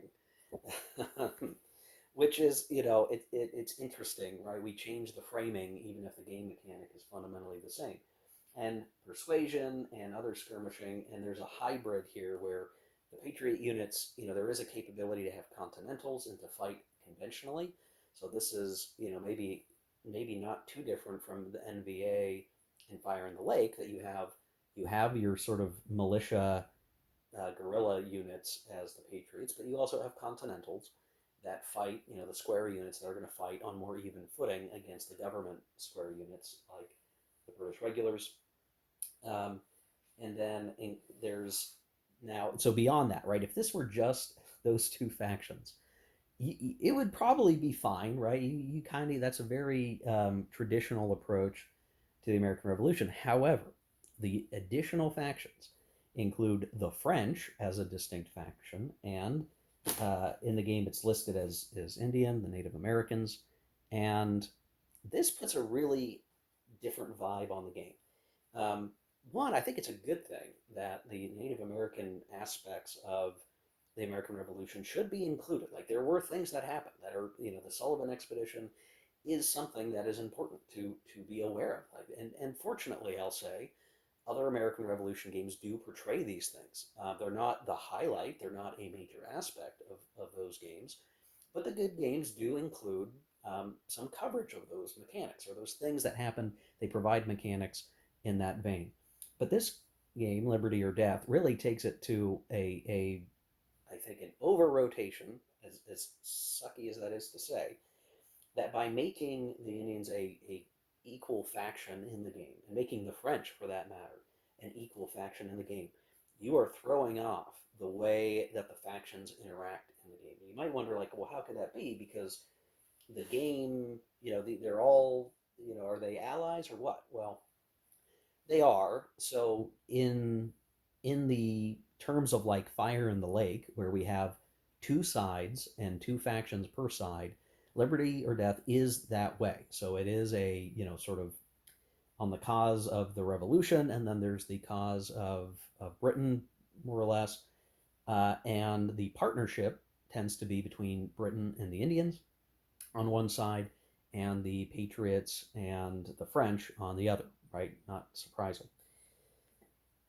So you could, and honestly, I would recommend playing this game in such a way that you're getting how this was for. I'm seeing if I can find the page so I could reference this more fully. I would definitely look at this much like we do for Fire in the Lake, or how I did it recently, which is, basically you want to say that these factions are going to win together or lose together, and uh, modulate it that way. Um, let's see, here we go. Oh man, where is it? It's in here somewhere. I swear. All right. Well, there is something similar somewhere in this rule book to what we see in the other games, where you could say play it as a teams game and use the minimum victory margin for your victory accounting. And I think you were better off doing it that way, and really, honestly, either playing it as sides or playing it as a a teams game and win as a team or lose as a team, because otherwise you're going to get some really strange circumstances. So the victory conditions and what you care about is that the British want more um, support. Obviously, right? They want to maintain support. That's usually a government tends to be a government victory condition most of the time, or at least one of them. And then you want your cumulative rebellion casualties to be less than the cumulative British casualties. So you don't want to lose a lot of units more than the rebellion. You want to be ahead on casualties because you need to maintain the empire. You need to maintain your prestige. That by itself is a fine victory condition. Like, that makes sense. The British should pursue that. They don't want a lot of casualties, and they want support for the crown. That makes sense.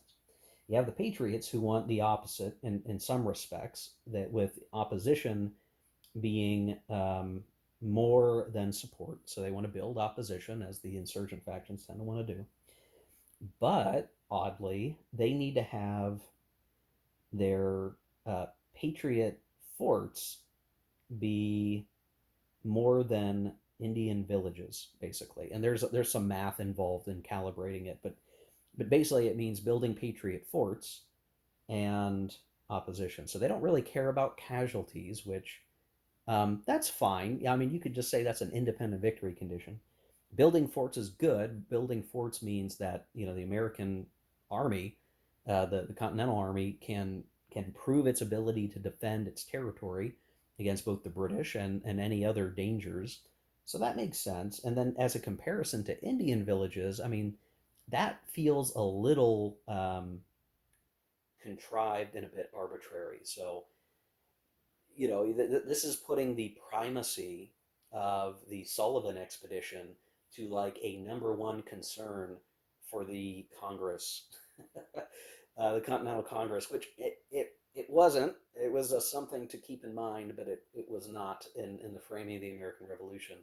Hence my referencing this as an over rotation. Now, not to say that the Sullivan expedition wasn't important. That is the probably single biggest effort to go and attack or deal with Native American tribes, in the west side of the colonies, and it was a big deal, and it used plenty of troops. But the way that the game is doing its carrots and sticks, it's making that like the most important thing to do besides rabble rousing. So you are rabble rousing and on the hunt to destroy Native American villages, which, when those are your two biggest things to focus on, I feel we are kind of breaking away a bit from how we're managing the American Revolution as the topic and the concept requires. Now that's a maybe it's a taste thing, but wait till you hear more. Okay, there's the French. Now they care about opposition being more than support, so they are partnered with their patriot ally in that regard. And then they very specifically care about casualties. They want British casualties to be higher than uh, rebellion casualties. They also need to make sure they've actually signed the Treaty of Alliance and joined that alliance with the new American Republic. And finally, the Indians want support or they want support to be greater than opposition, so they're partnered up with Britain in that regard. And then they need to be, fighting the algorithm on villages versus patriot forts. So they're going to be actively attacking Patriot forts. And even by itself, that Indian victory condition is sensical, I guess. It's fine. The problem is when all these things mix together on the board, and especially if you're playing a four-player game. The worst example, the worst case that you'll find is that the Patriots may intentionally go fight a losing battle, not because it's going to actually gain them anything, but because they need to adjust the casualties. They want to inflict casualties on their own forces to keep the French from winning. Not necessarily because it's going to do them any real good. And there's plenty of, I think, uh, attempts. There's plenty of attempts to justify this interpretation, and I don't buy it. I'm sorry. It's not sensical. And even if the French are really trying to modulate the casualties and want high British casualties, I mean, honestly, the American Patriots would want that too. So it just leads to this very odd interplay that I think 80% of the time it's not going to bother people because it's not going to come up super often. But if it does, it's going to put a really strange framing on the game in general. And so I feel like the opportunity that was missed when it comes to liberty or death is the innovation that would come just a couple of games in the future in the series, which is adopting simply a two or three player coin game. Um, the designer did not make that leap. Granted, that was a leap that hadn't been made before, but that was the true innovation to come in the coin system, was to accommodate player counts that is not four. Every time we force a game to be four players, we are now choosing to elevate something to a degree that maybe it didn't have to be. Now, that's not to say I don't think that the uh, mechanics of the game are very wrong. I think this game, again, if I were to play this game today, I would play it two player, and I would play it such that you are going to use the faction with the lowest victory margin. And so if you're in control of the Patriots and the French, you want both to be doing well, and you're not going to do weird things to spike the football for your ally. You are going to actually play it as a combined team game and do well either way, and that's going to align better to history than to spike the football for the French for some reason. Um, and the same for the Indians and the British operating together just as they did before and supporting each other, and accept that. I think that's a better way to play this game because otherwise, if I could remake Liberty or Death, I would choose either a two or three player game, and you would have, yes, the British against the Patriots, and then in a two-player sense, you would have the Indian Native American um, aspects as well as the French aspects handled as capabilities or momentum events that have an impact, particularly probably the French on capabilities to enhance the factions on the board in terms of what they're doing, or add a way to access French units on a track, kind of like what we see in the expansions to Fire in the Lake. I think that would be a much better way to handle that simulation or trying to make that system match history. Alternatively, I could also see this being maybe a three-player game where you do elevate the Native Americans to a faction, that the French capabilities are there for the Patriots, and the Native Americans have a more distinct victory condition that is actually even at odds with the British to some degree, showing that they're really trying to maintain autonomy more than just being a little, faction supporting the British Empire. But that's not what we got in Liberty or Death. Instead, in Liberty or Death, we've got this weird four-legged table for something that doesn't need to be, and shouldn't be, really. It's a fine game to just go and play, but you will run into these oddball conflicts with history. So, again, a two-player game.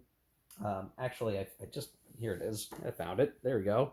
A player running both factions of one side achieves a combined royalist or rebellion win at victory check if all of both players' factions' victory conditions are fulfilled. It is there. It's not. It doesn't stick out in this rule book like it does for other rule books, but I think that's the best way to play it. And in fact, I may in the near future play Liberty or Death two player with my wife just to run it through and prove that out, that that is the better way to play the game.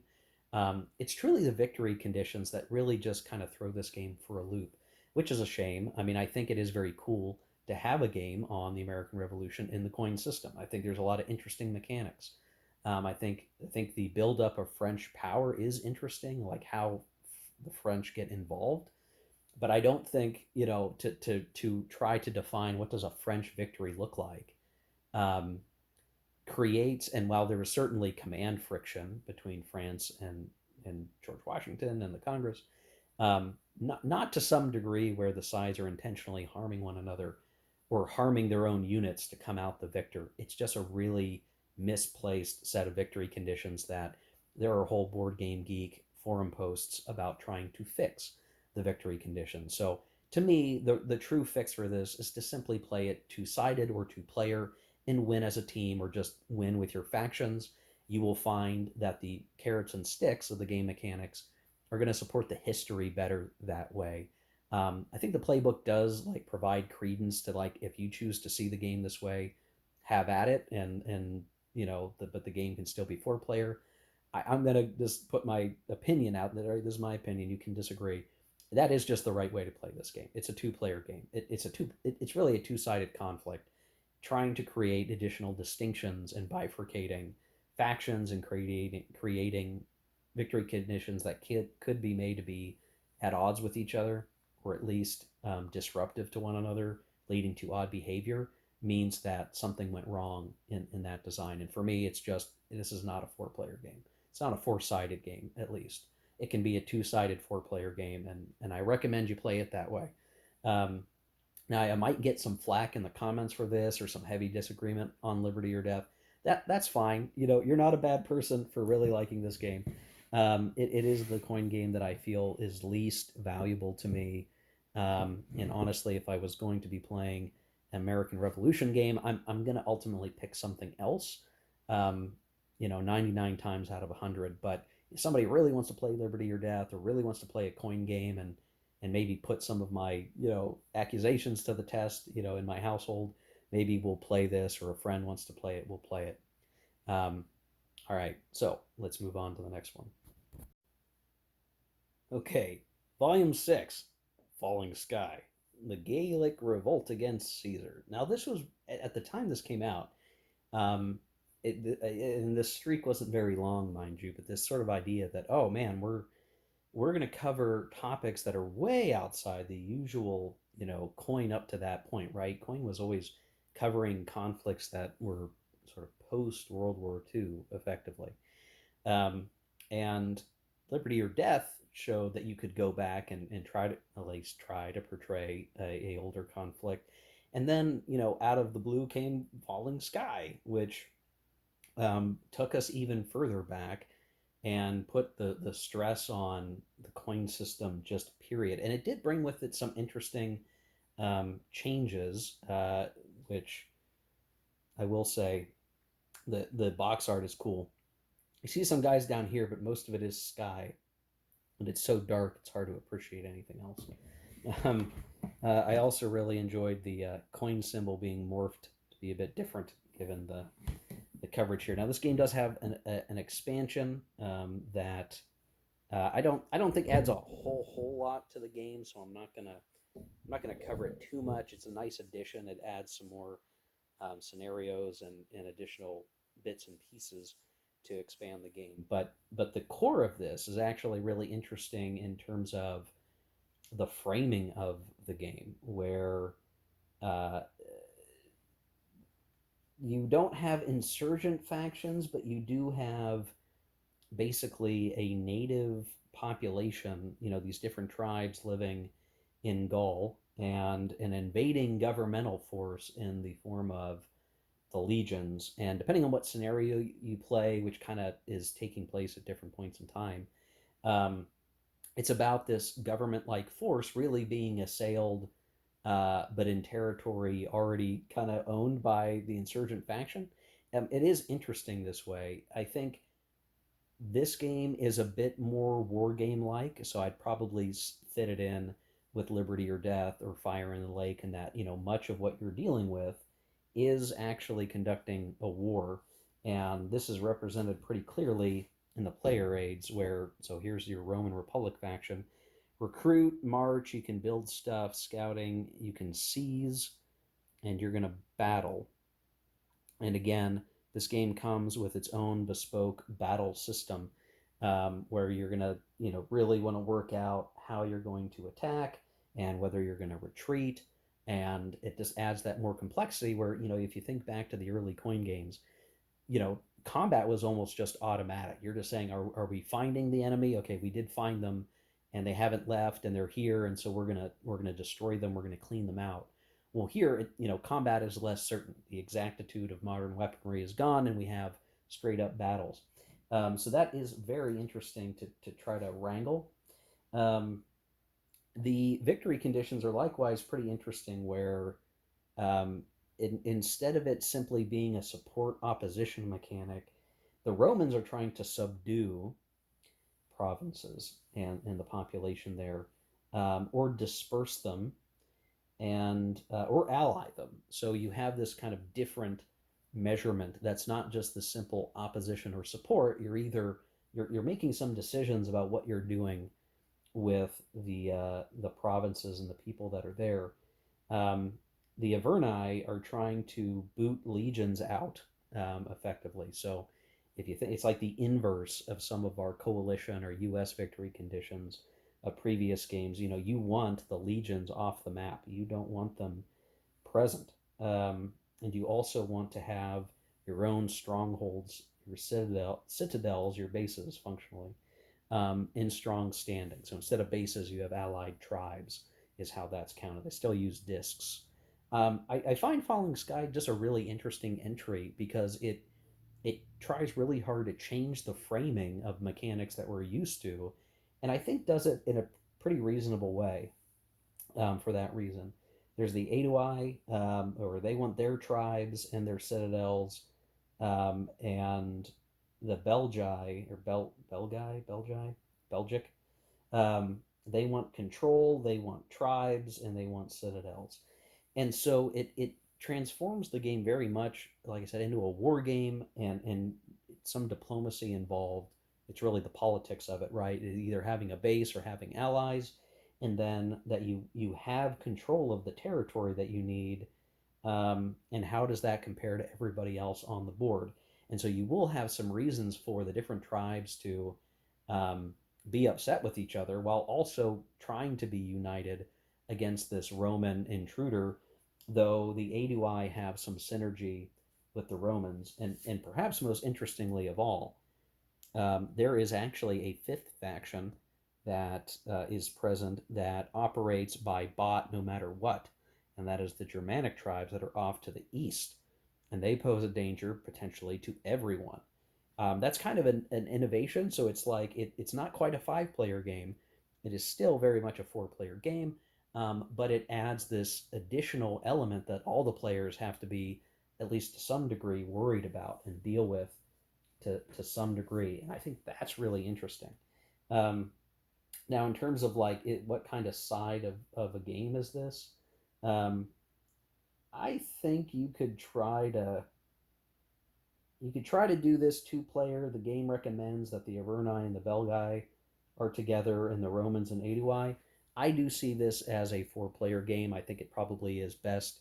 You could play it with fewer and set up the factions like that, but this feels more authentically 4-player because each tribe really does have its own interests, and you're operating within those interests. And there's no, you can all kind of say, hey, screw the Romans, but at the same time, you can't screw yourself. And so there's no real, like, these factions have to be allied together or they have to be in close knit alliance.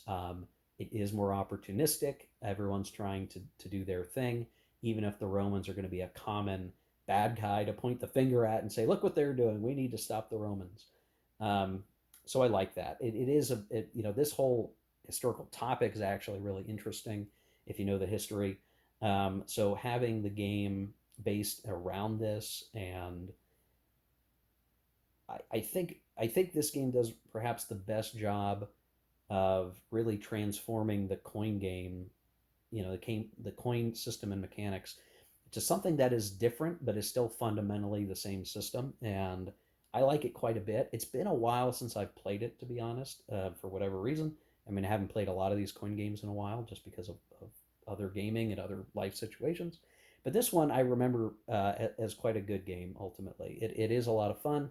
The changes feel very interesting to cover the time period. It's obviously a very nice looking map and nice looking components. And there's no weirdness of the factions. I do think, as a four-player game, it works just fine. It does a good job representing what's there, and the mechanics work. And again, it brings its own innovation. It's not heavy innovation, but that adding the Germans as this extra force is really, really interesting, and I think helps make the game feel distinct. So I don't have as much to say about this one as maybe some of the other games. I do think this is a cool one to try. I mean, I realize there are other games on this topic. There was the recent CDG published by GMT that's also published by GMT. That is a two-player card-driven game. So if like you like the subject, but you only got two players, maybe you get that game. You don't play Falling Sky, but if you got four people together, I think you could have a grand old time with Falling Sky. It does a good job. It totally breaks the conventions. The factions do have, some distinct capabilities. Some of those manifest in their cards. Some of them in just, what they're trying to do. You see differences between the Averni being able to entreat and devastate, as opposed to the Belgic tribes doing a rampage. Everybody's raiding and battling. Um, Again, a little bit different for the Roman Republic. Uh, the Aedui are more diplomatic. They're doing more suborning. There's a lot of similarities, so that you can treat this very much like a war game with units and battles, but each faction does have its little bit of differences that you're applying, that feel thematically on point. So really, yeah, falling after being so harsh on Liberty or Death, I can at least say, yeah, Falling Sky is a fun one. Let's go to volume 7. Volume 7, Colonial Twilight, The French Algerian War, 1954 to 1962. A game designed by Brian Train, the venerable Brian Train. And let me say, guys, this game's important in that it brings a couple of innovations to the series, and they're real innovations here, folks. Not just trying to change the theme or the setting, but this can fundamentally change the way that the Coin series progresses. And I think it ultimately has. Maybe not all the game. I don't own the games that have come after this that have been two-player oriented, but this is the beginning of that change, that capability. And it came out, 8 years ago. But this was a significant change. What's so special here, guys? Maybe appropriate that the game system returns to the era of the sort of post World War II set of conflicts here, but this is a two-player coin game, honest to goodness, two-player and two-player only. Well, I guess you could play it solitaire, but you know what I mean. This is a coin game that is just out of the box a two-player game. It is not a four-player game. The designer did not take a conflict and found justification to add in a NATO allied, partner faction and a separate, different insurgent faction. Brian Train took a conflict and just said, "This is the conflict. This is the game. I want it to be a coin game, but how do I make that work?" Right? Well, he determined how to do that, how to get the action sequence right for a two-player game. That's an innovation. That's a real change to the coin system, and so important because it means that designers don't have to be shackled to the four-player mindset. And it took Brian Train to advance the innovation here. To do it, I feel like I wish Harold Buchanan had done that for Liberty or Death, and maybe we would have wound up with a better game, in my opinion. Um, but this game makes that, and it still has all the coin bits you would imagine. Here's the FLN, the more insurgent based faction. You see your rally, you see your march, your attack, your terror. things we're used to seeing: ambush, subvert, extort. In the government, the French department government has very similar things here: train, garrison, sweep, assault, neutralize, troop lift, deploy. All things that are pretty much coin standard things that we've seen. So it's not so much that this game does a lot with the coin formula in terms of the actions that you're taking. There are some things like population migrations that are interesting changes to the game.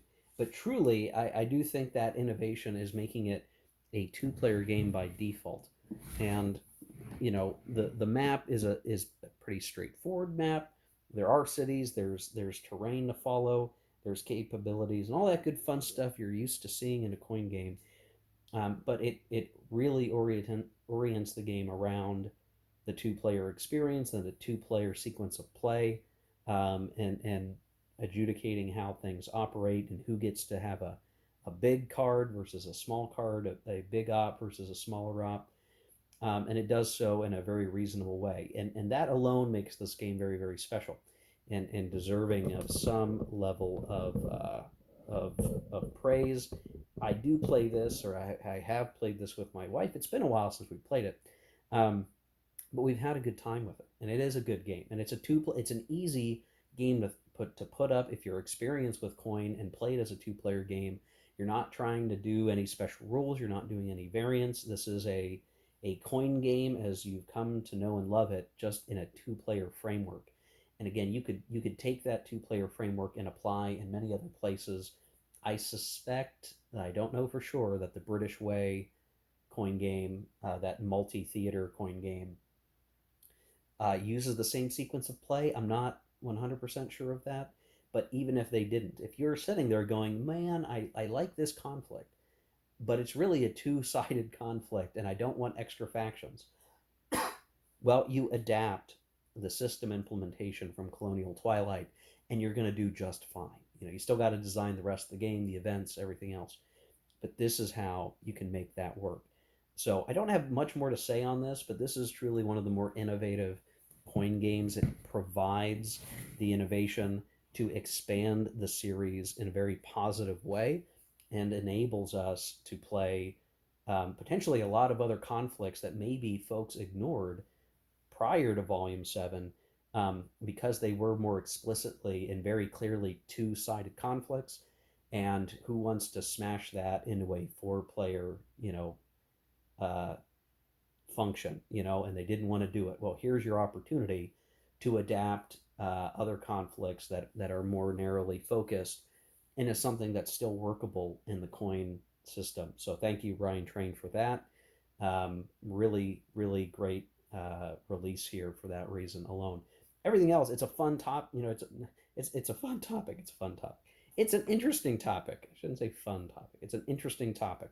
One that probably, unless you're from Algeria or you're from France, you may not appreciate the decolonization activities that were undergoing in Africa and in various regions of the world after World War II. This is a way to understand that, a topic that probably a lot of people don't know a whole lot about, and I think that's also good. An opportunity. Man, I'm having trouble talking, guys. I've been talking too long. An opportunity for learning is especially appreciated here for topics that don't get a lot of coverage or a lot of interest. So, Colonial Twilight. This is one I actually would definitely recommend to folks try to pick up. Again, that two-player nature is going to help you get it to the table. All right, let's move on once more. Okay, guys, I feel bad about this one. This is Volume 8, Pendragon, The Fall of Roman Britain. Why do I feel bad?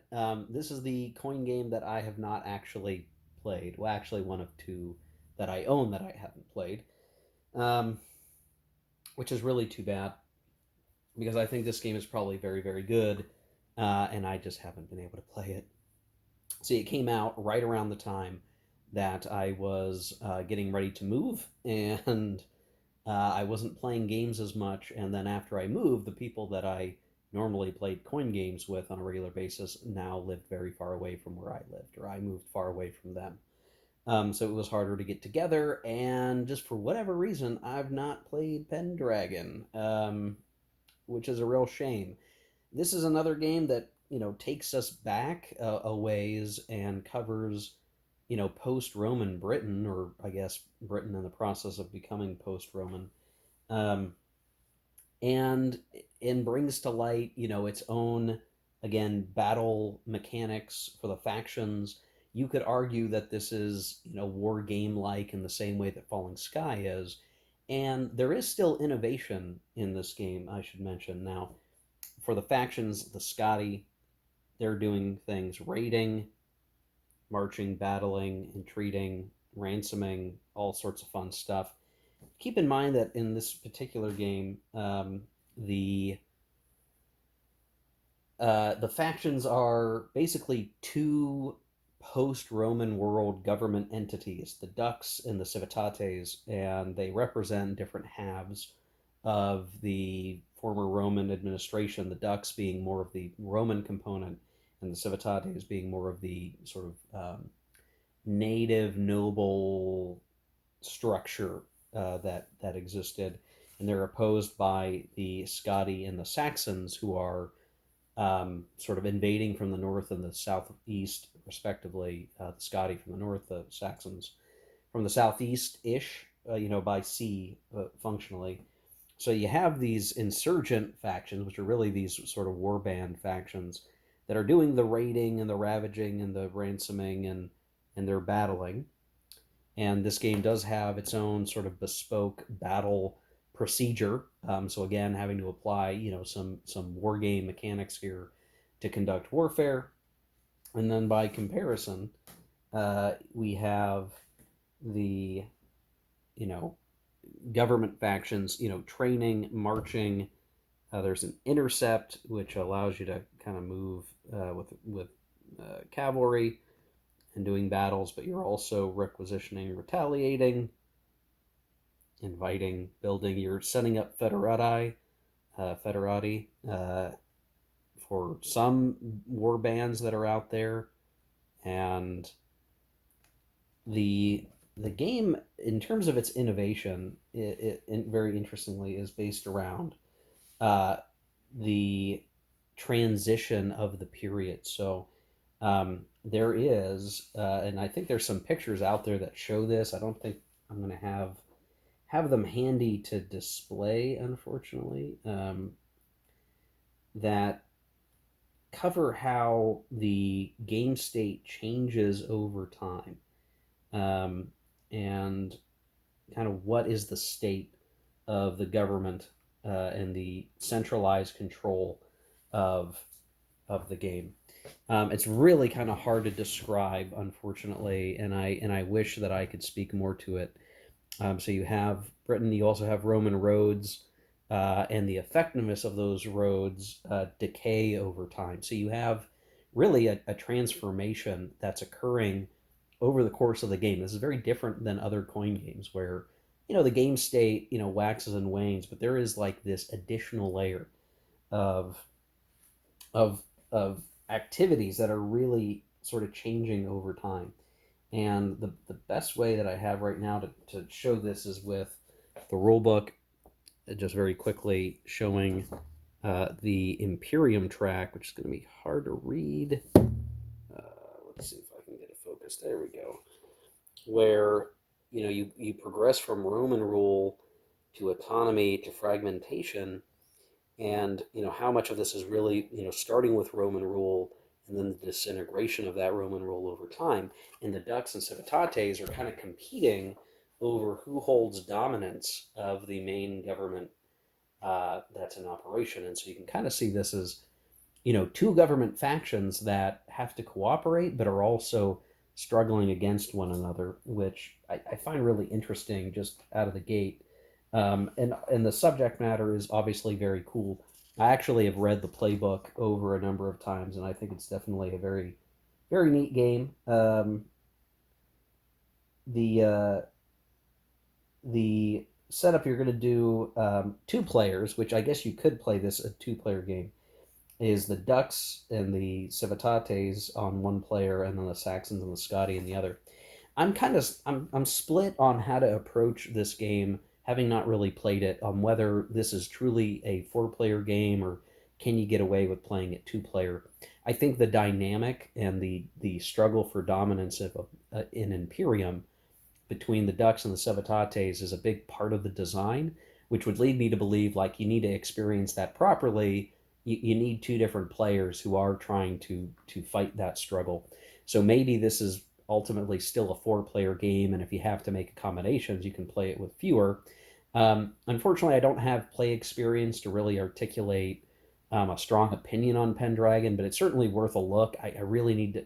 I still need to get it to the table, I guess, functionally is what needs to happen. If the only way I'm going to do that is to play it with my wife, two-player, we'll do it that way. But and in that case, you're using the lowest victory margin of either faction you control, which is sort of the main model that we would normally see. This is just a very fascinating game in terms of what's really happening with it. I just regret I haven't played it. So that's all I can say about it. If you have played Pendragon and you have strong opinions on it and want to provide some additional insight in the comment section down below, please feel free to do that. We're going to move on though. Volume 9 is Gandhi, the Decolonization of British India, 1917-1947. Potentially one of the longest periods to be trying to cover, I guess, in terms of the game time frame. This one I actually have played, so I feel bad. I didn't play Volume 8, but I played Volume 9. Well, how did I play Volume 9 and not 8?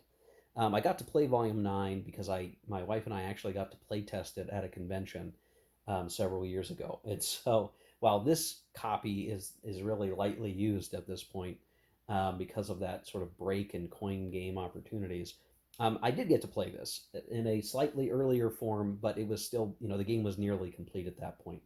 Got to play test it and had a good time. This is really interesting because what in addition to just the different shaped game pieces that are in Gandhi and the long time frame, this is like the ostensible first time we have a uh, non-violent insurrection faction or nonviolent rebellion faction.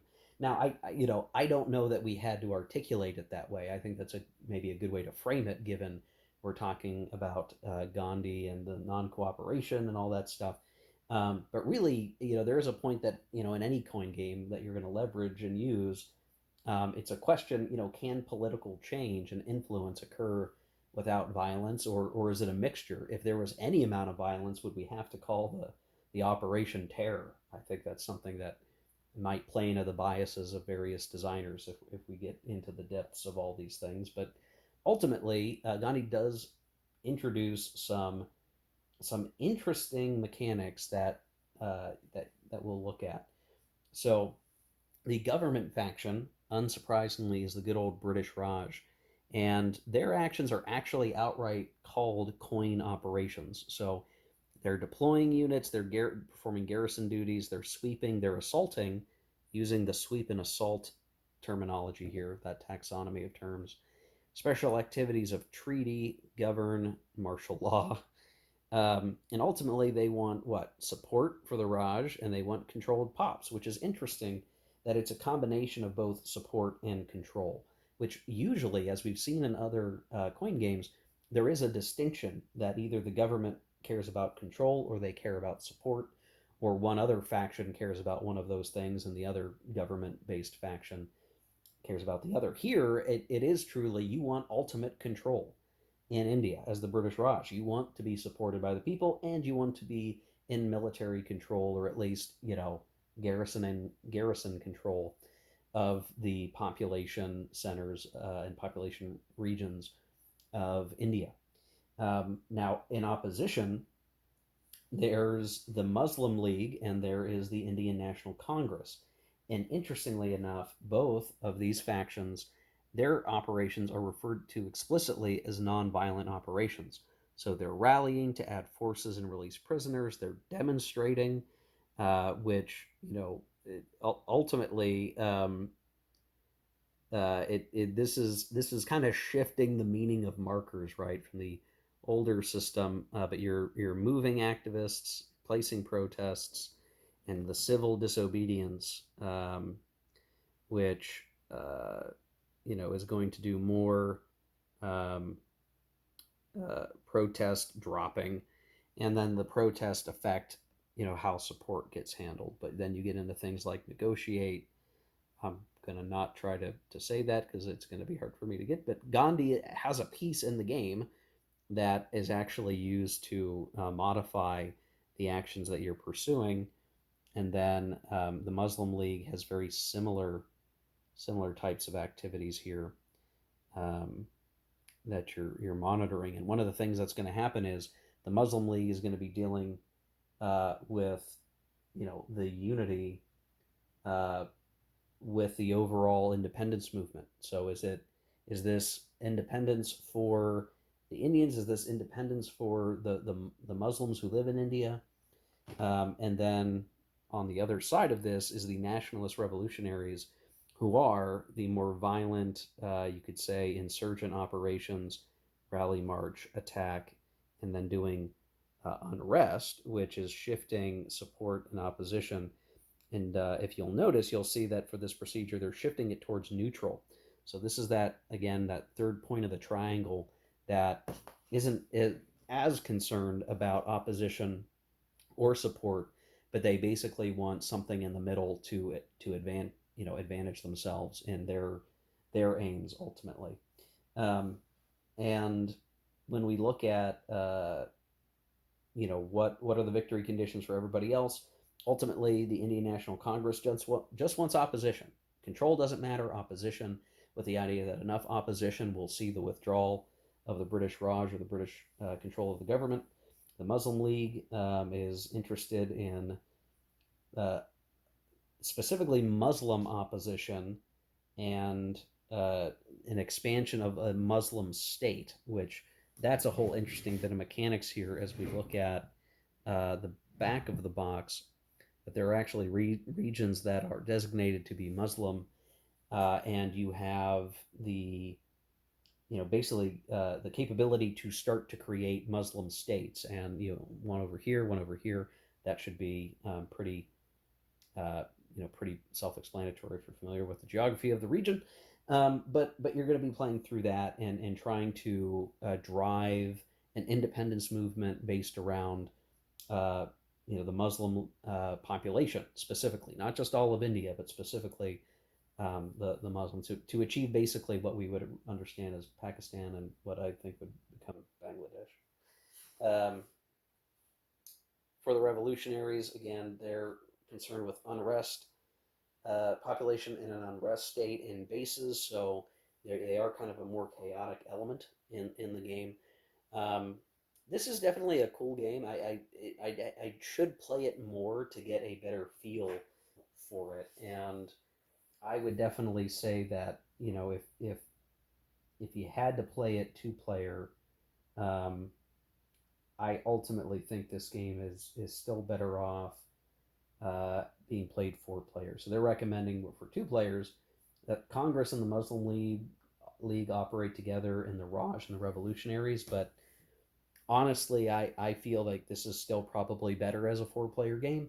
The distinction between the Revolutionaries and the Muslim League and the Indian National Congress are so distinct enough um, that their aims are at maybe at times in sequence. I could certainly see why the Muslim League and Indian National Congress might be cooperating, but I could also see where they have division in approach, because the Indian National Congress probably wants India to be whole and not have break off regions or countries that have a different polity.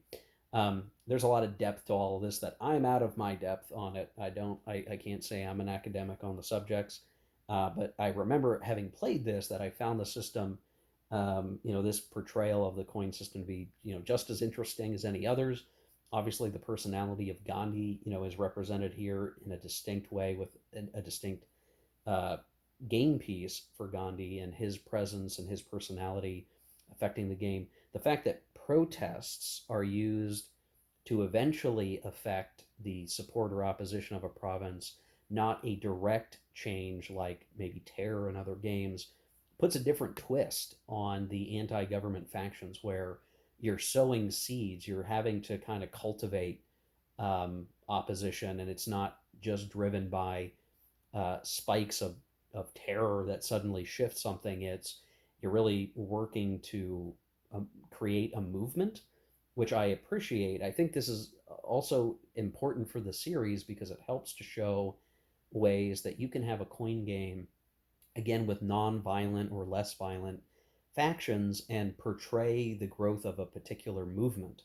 And in that way you can represent a lot of different uh, different mechanics. I mean, you could certainly see where this system could be applied maybe to some domestic U.S. Movements where the government was honestly conducting terrorist type of activities against human population, and there were movements to protest that. I mean, you could it starts to be less of a coin game and leaning even more heavily into a political simulation standpoint. But this is um, a really great showing of how you can fold the coin system into representing different types of conflicts.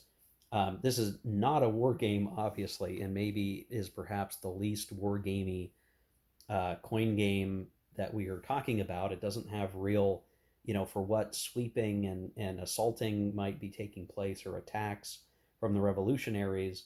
It's less a political or less a military war game rendition of coin and much more political oriented. And again, a political movement growing, being represented in the game. When you really think that you're playing across, multiple decades of history, you're obviously looking at it from an even more zoomed out view than you otherwise would. You think about how big India is in terms of landmass. This is a very zoomed out, portrayal, but I think it does the topic justice. And I definitely liked it when I played it. I think I really need to play Gandhi again. Now let's go to the last game I'm going to talk about in this very, very long video. The final game I'm going to talk about in this video is All Bridges Burning, Red Revolt and White Guard in Finland 1917-1918. This is volume 10 in the series, and I realize there have been more games, People Power, that have been released, the British Way stuff that have been released. I've not gotten those, and for a lot of reasons, I feel like I have a lot of coin history and a lot of coin play, but I've not felt the absolute need to branch out. I think that may change because I think the British ones, that the multi-game boxes, however we're referring to that game, I should actually get the name of it.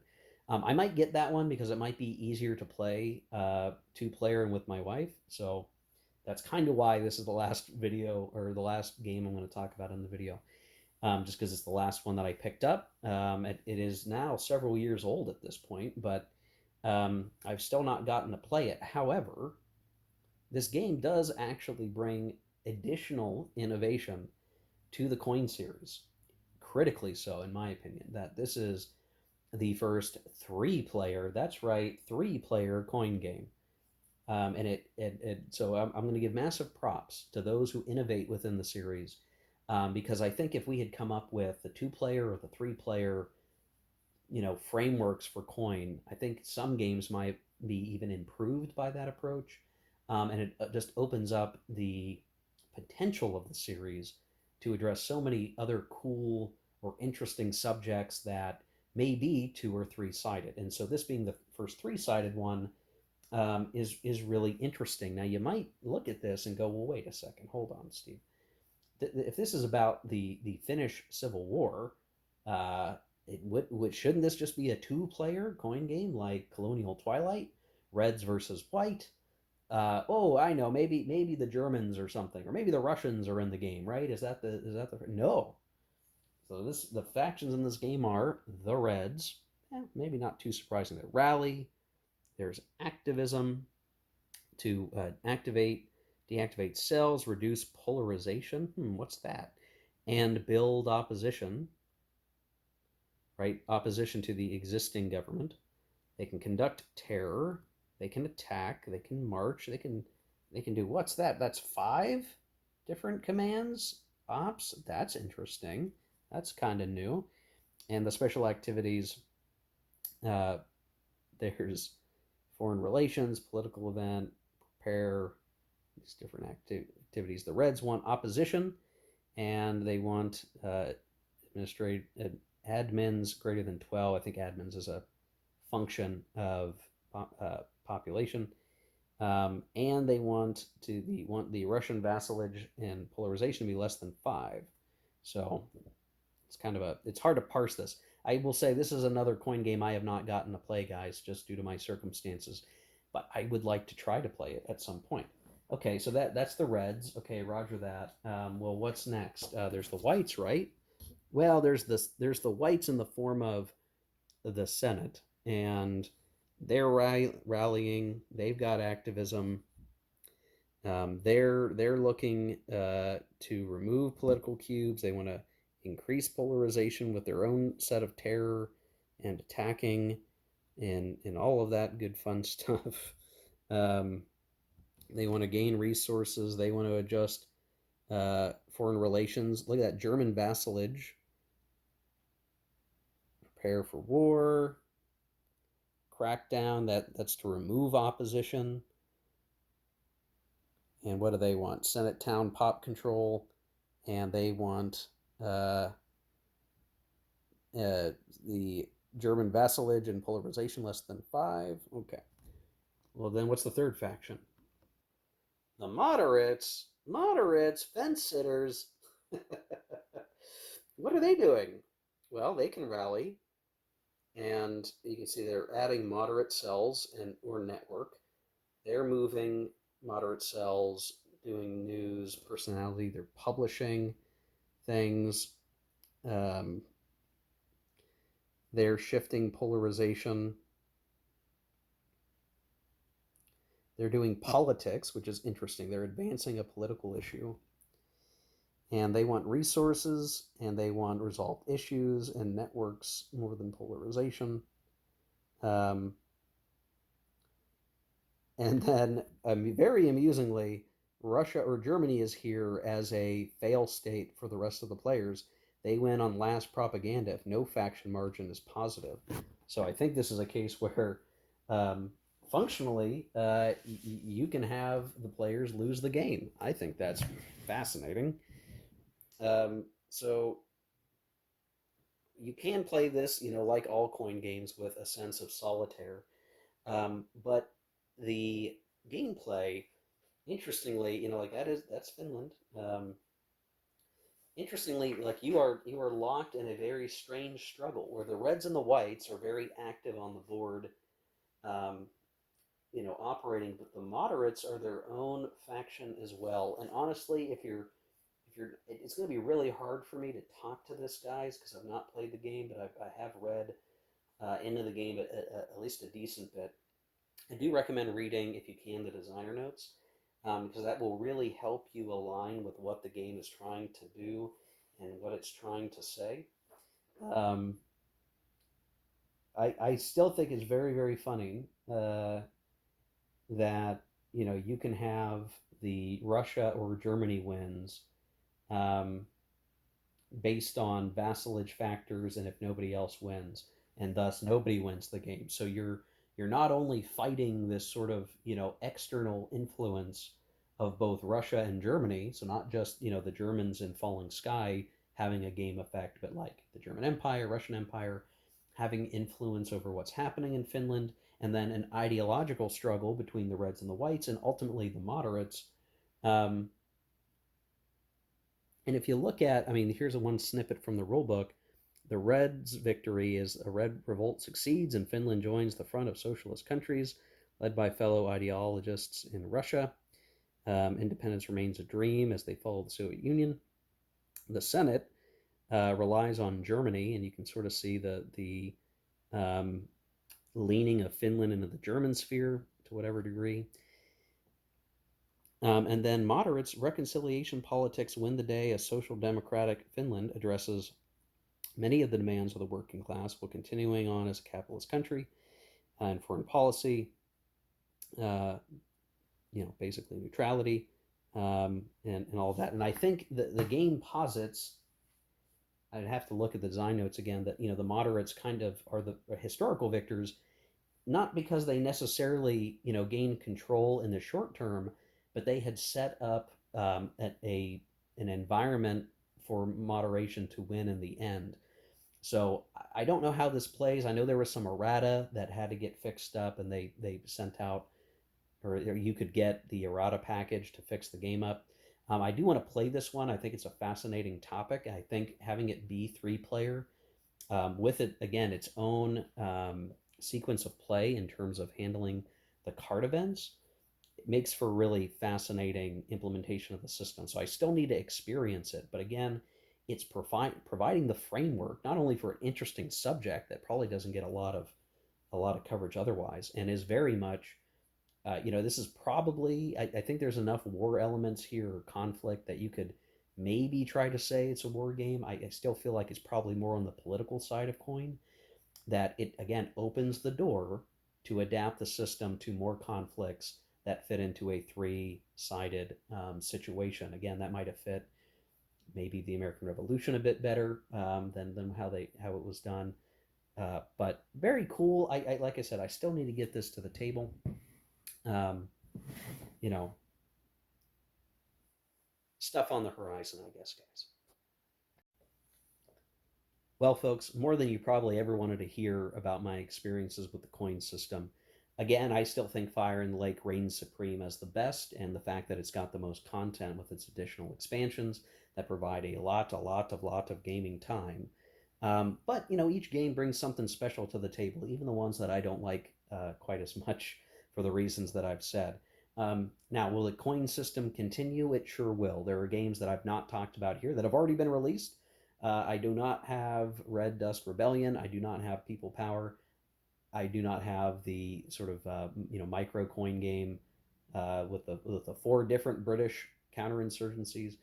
I don't have every game, but you can see I've owned the big majority of the system's exploits up through Volume 10, with still some unplayed that need to be explored. The coin system really is, I think, a good one. Ultimately, it has its flaws, it has its oddities. You're really playing a deck. You're hoping that the deck is fair. You still have to play efficiently, and there is strategy to be pursued here. Um, and there remains the question of, like, does it matter? If somebody can win early, does that affect the game state? I think there's a lot to explore. I do really want to try that whole deception marker mechanic in other games to see if it hurts the game or helps. I suspect for some games it's going to do better than others. But if you've not played the coin games, I mean, honestly, give them a try. Give at least one a try. Find the topic that you think is most interesting and give it a shot. Especially Fire in the Lake, I'll just say, like, if you've played the big Vietnam game from that's been republished by GMT, if you've played Hearts and Minds, the CDG, if you've played Vietnam Rumor of War, all these other games kind of take different swings at a strategic Vietnam experience. I think Fire in the Lake, for the time that you put in to learn the system and what it involves, still feels like maybe one of the best ones for playability's sake. I mean, I think the big Vietnam game is cool because you're really tactically moving counters around on operations. But if you don't have time for that, but you want something that is going to be meaningfully representative of the conflict and the pressures that the involved actors are going to be involved in, again, I say, do this. Do the Sovereign of Discord, Fire in the Lake, Fall of Saigon. Go ahead and play it 2 player or teams 2-sided, using those particular rules, sovereignty and Politburo. Use the deception markers as rewards for mid-game victories instead of ending the game immediately, and truly experience a very broad set of gameplay that, again, I just think was really, really great, really entertaining. Um, I don't seem to play coin as much. It feels like almost like this is a retrospective for me. And honestly, I guess it kind of is until I manage to get some additional people in my area to play these games with. I don't know. Or I invite more friends over more frequently than I have, which is hard given my work schedule, my dad's schedule, my husband's schedule. But fond memories all the same, and still some potential to play when I can. So, anyway, if you watched this entire video, this video is particularly long, and if you watched part 1 You got it to the end of part 2 here. Thank you for watching. I really do appreciate it. I think videos like this can be really fun to do, even when they're really, really long, because I can just talk about what's fun about the games. It's not a review, it's just a rapid fire, hot takes on stuff like this on this game system. It's fun. Hope it's valuable. Hope it was entertaining. Let me know what you think in the comment section down below. I think a lot of these coin games have been around long enough that the sort of community opinion on them should be pretty well settled. So if you see something you really find disagreeable, let me know. Let's talk about it. If you really want to defend liberty or death, let's have that conversation.